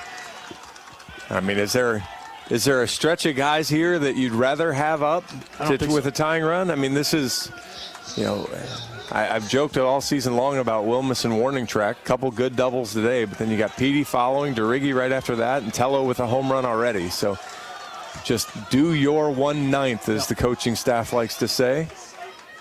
Moss at first. Here's Wilmus, 2 for 4 today. Iowa down by 2 in the 9th. First pitch, strike, way outside, and called a strike. That wasn't even close. That ball is 3 inches outside. All right, Ben, now punish him. Pickoff move to first. Lazy attempt there to keep Cade around the bag. Yeah, I can promise you Cade Moss is not straight stealing right now. 0-1 to Wilmus. Here's the pitch. That one's outside. Similar spot, maybe a little bit more, and it was straight, so the home plate umpire didn't have to worry about the sweep. It's called a ball. Yeah, that ball was probably 2 inches more outside. But right dotted on the spot. Good job from Wilmus to not expand the strike zone there all of a sudden. Grable's 1-1. Outside corner, that is a strike, 1-2. That was a really good one. Wilmus is shaking his head a little bit, but that was a good pitch. He probably deserves for it to be 2-1 right now after that pitch, but unfortunately he's down 1. He's going to have to protect and just poke one into right center, Ben. Got to protect here with 1-2. Nobody out, runner at first. The pitch. Check swing, didn't go. Good job, Benny Wilmus. It's 2-2. Great hold there, and that's, again, one of the... Grable doesn't throw the breaking ball a lot for strikes, so you've got to be, unless the umpire expands the zone, but you've got to be a good job. Don't expand the zone as a hitter. 2-2 delivery. Swing and a miss. Chased a high one. One down. Yeah, that was, again, that was the scouting report. You can't expand the zone up. It looks so tempting. You think you can hit it, you just can't. And that ball was up out of the zone anyway. That would have been ball 3. See if Petey can do something here. 1 for 3 today with 1 out in the 9th. Runner at first. Petey's the tying run. Iowa down 6-4. First pitch to Sam. That's high at the eyes. Good job there. Grable's been good around the zone for the most part. A guy that throws really hard, but he's been right around the zone. So Hawk hitters have to stay disciplined. Run into one here, Sam. Check on Cade at first base. He's back in.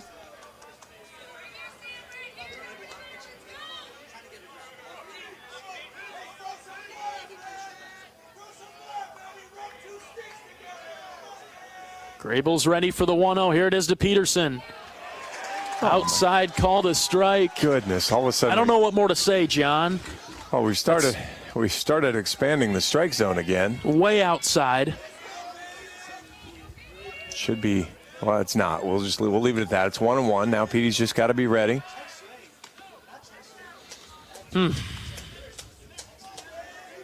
I mean, you swing at that and you hit that, it's a double play ball. So I don't want Sam swinging at that either way. Right, he can't do anything with that pitch, but 1-1 to Petey. Swing and a miss, 1-2. Another good high fastball there from Grable. That one's in the zone, so you really have to swing at it. It's just, you know, if a guy that throws that hard can locate in the zone with an umpire like this, it's going to be tough. You're going to have to be ready here. Both good pitches here. 1-2, here it is. Foul back, got a piece of it. And again, that's another really good pitch from Grable. He hits that fastball in the upper part of the zone. Petey's able to go up enough to get it, just enough contact.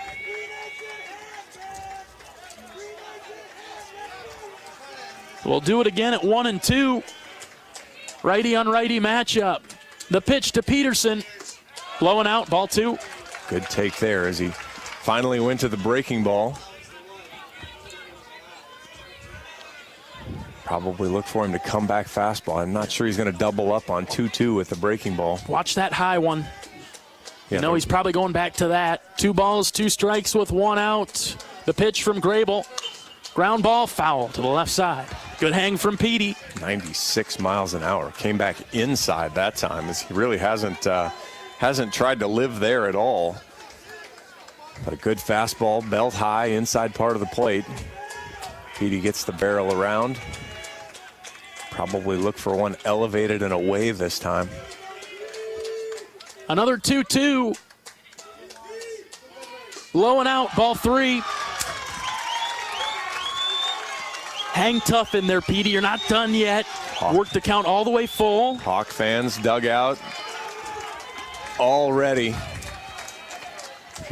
Iowa down 2 in the 9th. Runner at first is Cade Moss. 3 balls, 2 strikes, 1 out.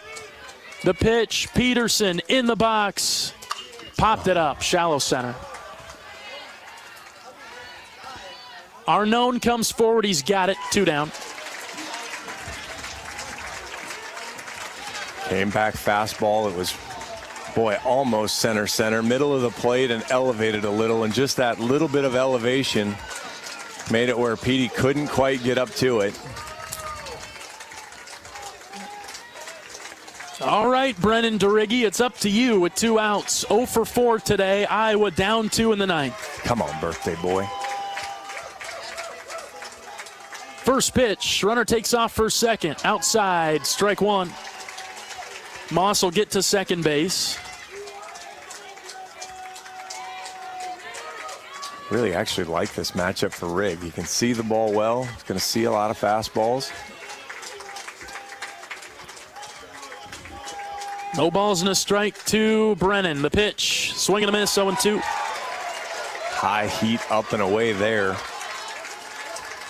Probably, based on what we've seen, probably going to get called a strike. And Big Riggs down to the last strike.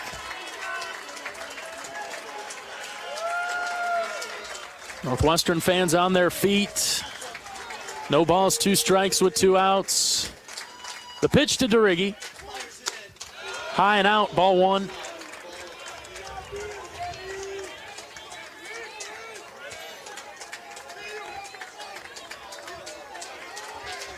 Brennan drove home the run in the first for Iowa. But he's 0 for 4 overall today. 1 ball, 2 strikes with 2 outs. And the pitch, low and out, ball 2. I mean, that ball just isn't even close, and the fans want that a strike. Well, they haven't seen a lot of success here this year, John. Well, I get that, but and I get maybe it again goes back to the umpire calling a very generous strike zone, but now we're getting we're asking a lot, man. Grable taking his time. 2 balls, 2 strikes, 2 outs. Pitch to DeRiggi. Line foul to the left side. Brennan's on it. That one was probably going to be called a strike based on recent events. Yeah, that ball is just on the outside part of the area known as the plate. Rig trying to pull everything still. See if he maybe just adapts here a little bit. No, they're staying away from him and goes to left center. He's got power that way. Another 2-2. Swing and a miss. Northwestern shocks Iowa 6-4. Disappointing game for the Hawkeyes today. Iowa dropping to 38-13. Now 14-8 in the Big Ten. Northwestern gets their 10th win of the season this afternoon. Now 4-19 in the Big Ten. That one stings no matter how you slice it today. John, your thoughts? Well, you hate to go with the that's baseball thing, but you know, Iowa wasn't bad. Northwestern played a good baseball game. Their pitchers were good. The Iowa approach was good. You ran into an umpire that allowed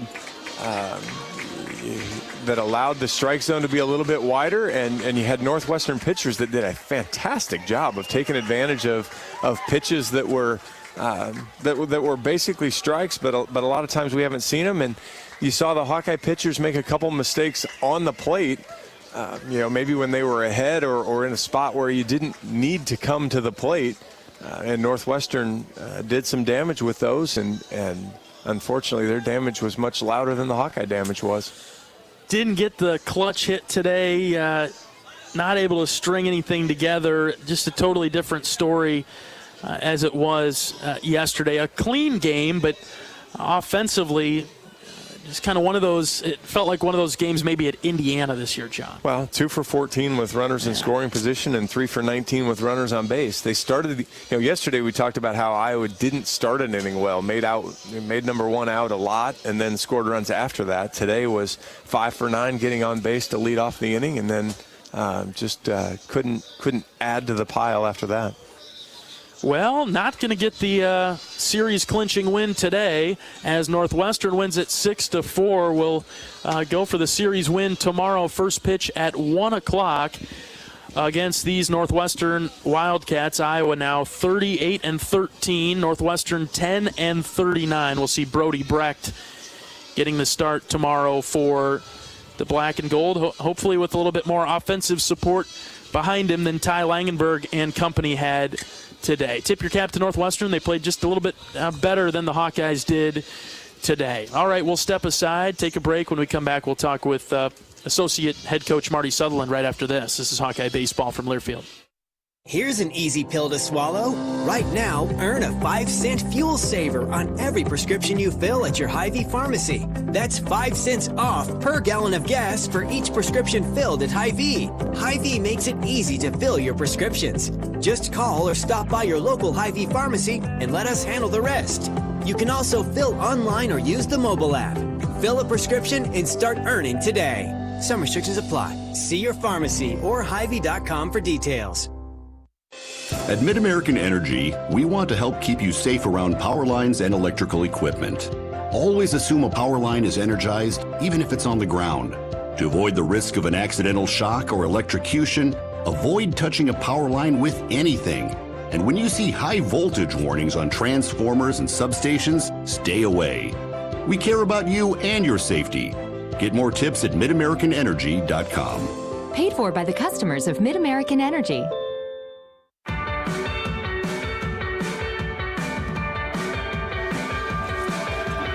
Northwestern takes game 2 of the series over Iowa today, 6-4. We're joined by Associate Head Coach Marty Sutherland. Coach, a tough, tight game through and through. Yeah, we didn't do enough to win, and you kind of look at the scoreboard, and that's the reason. Anytime we scored, they answered. Credit to them. And the other thing that happened is we gave up damage. The 3 home runs that drove in the majority of the runs, and if you keep those balls in the yard, you probably have a chance. But that was the difference. Something we don't typically do is give up damage on the mound, and unfortunately we did today. And we just couldn't do enough offensively. We thought it was more that Northwestern played a good game rather than we played a bad game today. I mean, we had 2 free bases, so it wasn't anything along those lines. They clutched up. They got the big hits, and we couldn't put the crooked one together. Had some rough luck. We lined outs a few times here in the middle innings. I didn't think we did a great job a couple innings of holding the zone, and we chased below the zone, especially I think it was maybe in the 6th. They score the 2 to go ahead, and then we go make it a 5-pitch inning, and all of it was soft stuff below the zone. And that's hurt you. It was the meat of our order. It was 2, 3, 4. We go, or 1, 2, 3, and we go ahead and make weak contact on the ground. And that's when you just got to grind your teeth a little bit. Set your feet in the ground and hold it. And we just didn't. But overall, credit to them. They did a great job. Their starter, kind of teetered the whole time, and we just couldn't throw a knockout blow. But he did a good job, and then the relievers did a good job of holding it down. And again, they just came up with the clutch hits. What are some of the discussions that take place in the dugout when you get to those middle to late innings when the game's kind of hanging in the balance, some adjustments that you're making? Not much. I mean, it's the game. Like, you just got to keep plugging away, and there's no miracle cure or anything like that. It's just like all the at-bats count, so you just got to continue to have the solid approach, offensively. And then, on the mound, we just made some mistakes. The 2-run homer there was the big one off Jared, and we have 2 outs, and unfortunately, they get the ball out of the yard, and then there in the 9th or the bottom of the 8th, we give up the leadoff home run, and that's what hurt us. We just gave up damage. If that's a single, you can work around that stuff. But credit to them, getting the ball in the air and getting it out of the yard, and it's one of those things. It's baseball, man. I know people hate to hear that, but that's just what it is. And sometimes, you think back to the early stuff with Ty. I mean, they just hit seeing eye singles. When they didn't hit balls hard, they just hit them where we weren't. And, we're able to get a few runs there early, without doing a ton of damage until they, the home runs there late. So we got bounced back. We need a good start out of Brody, and we just need to do a good job of coming ready to play, which, certainly with this group, that's never been a concern. Yeah, looking forward to the effort tomorrow, Coach. Let's take the series on Saturday. Associate head coach Marty Sutherland on our post-game show from Northwestern here tonight. The Wildcats win at 6-4. We're back with more right after this. This is Hawkeye Baseball from Learfield. At U.S. Cellular, we believe in having healthy relationships with our phones so we can have better relationships with each other. Introducing Us Mode, a way to set your phone for less distraction and deeper connection. So dinner can sound less like this and more like this. What'd you learn today? The sauropod was the tallest dinosaur ever. Oh my goodness. Visit U.S. Cellular in-store or online, and we'll help set your phone to Us Mode, even if you're not a customer. U.S. Cellular, the 5G network built for us. See uscellular.com for details. At Oak Knoll, our mission is to provide exceptional retirement living and health services through life care. I'm Steve Rowe, Executive Director. We are a not-for-profit life plan community and have served Iowa City for more than 55 years. Our team helps residents create home by living our values of caring, respect, enthusiasm, awareness, teamwork, and encouragement. If you're looking at retirement options, visit our website at oaknoll.com. We want you to lead life your way. Go Hawks!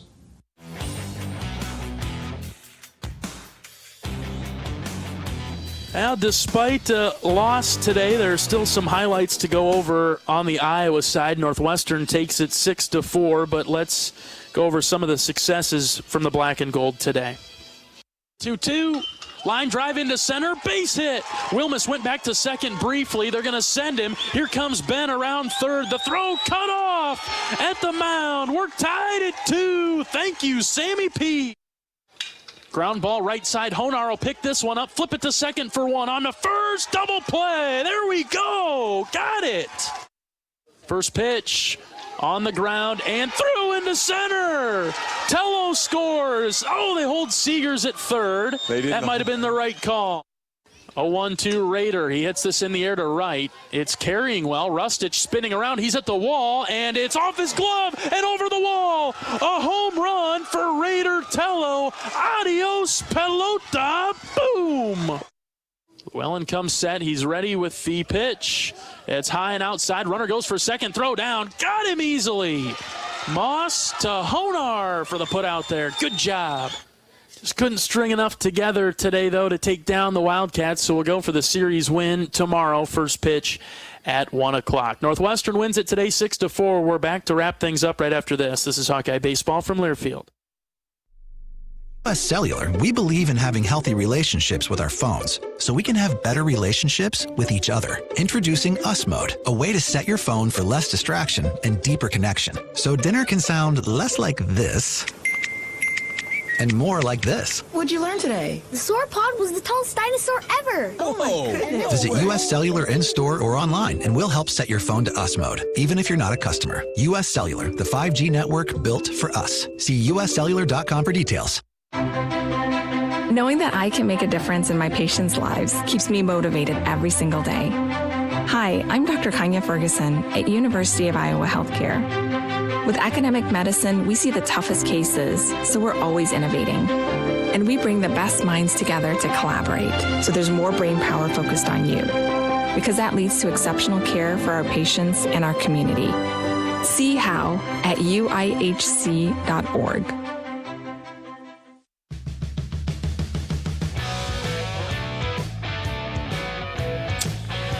Well, Northwestern takes the middle game of the series today. A 6-4 winner over the Hawkeyes. Jack Dyke gets the win. Jared Simpson gets the loss for the Hawkeyes. Just couldn't quite pull through and get it done. Had a rally late, but Northwestern 6 runs on 10 hits. They committed 2 errors. Iowa with 4 runs, 10 hits. Try to take the series tomorrow. Brody Brecht will get the start for the black and gold. We'll see if we can win the regular season finale before turning our attention to Omaha.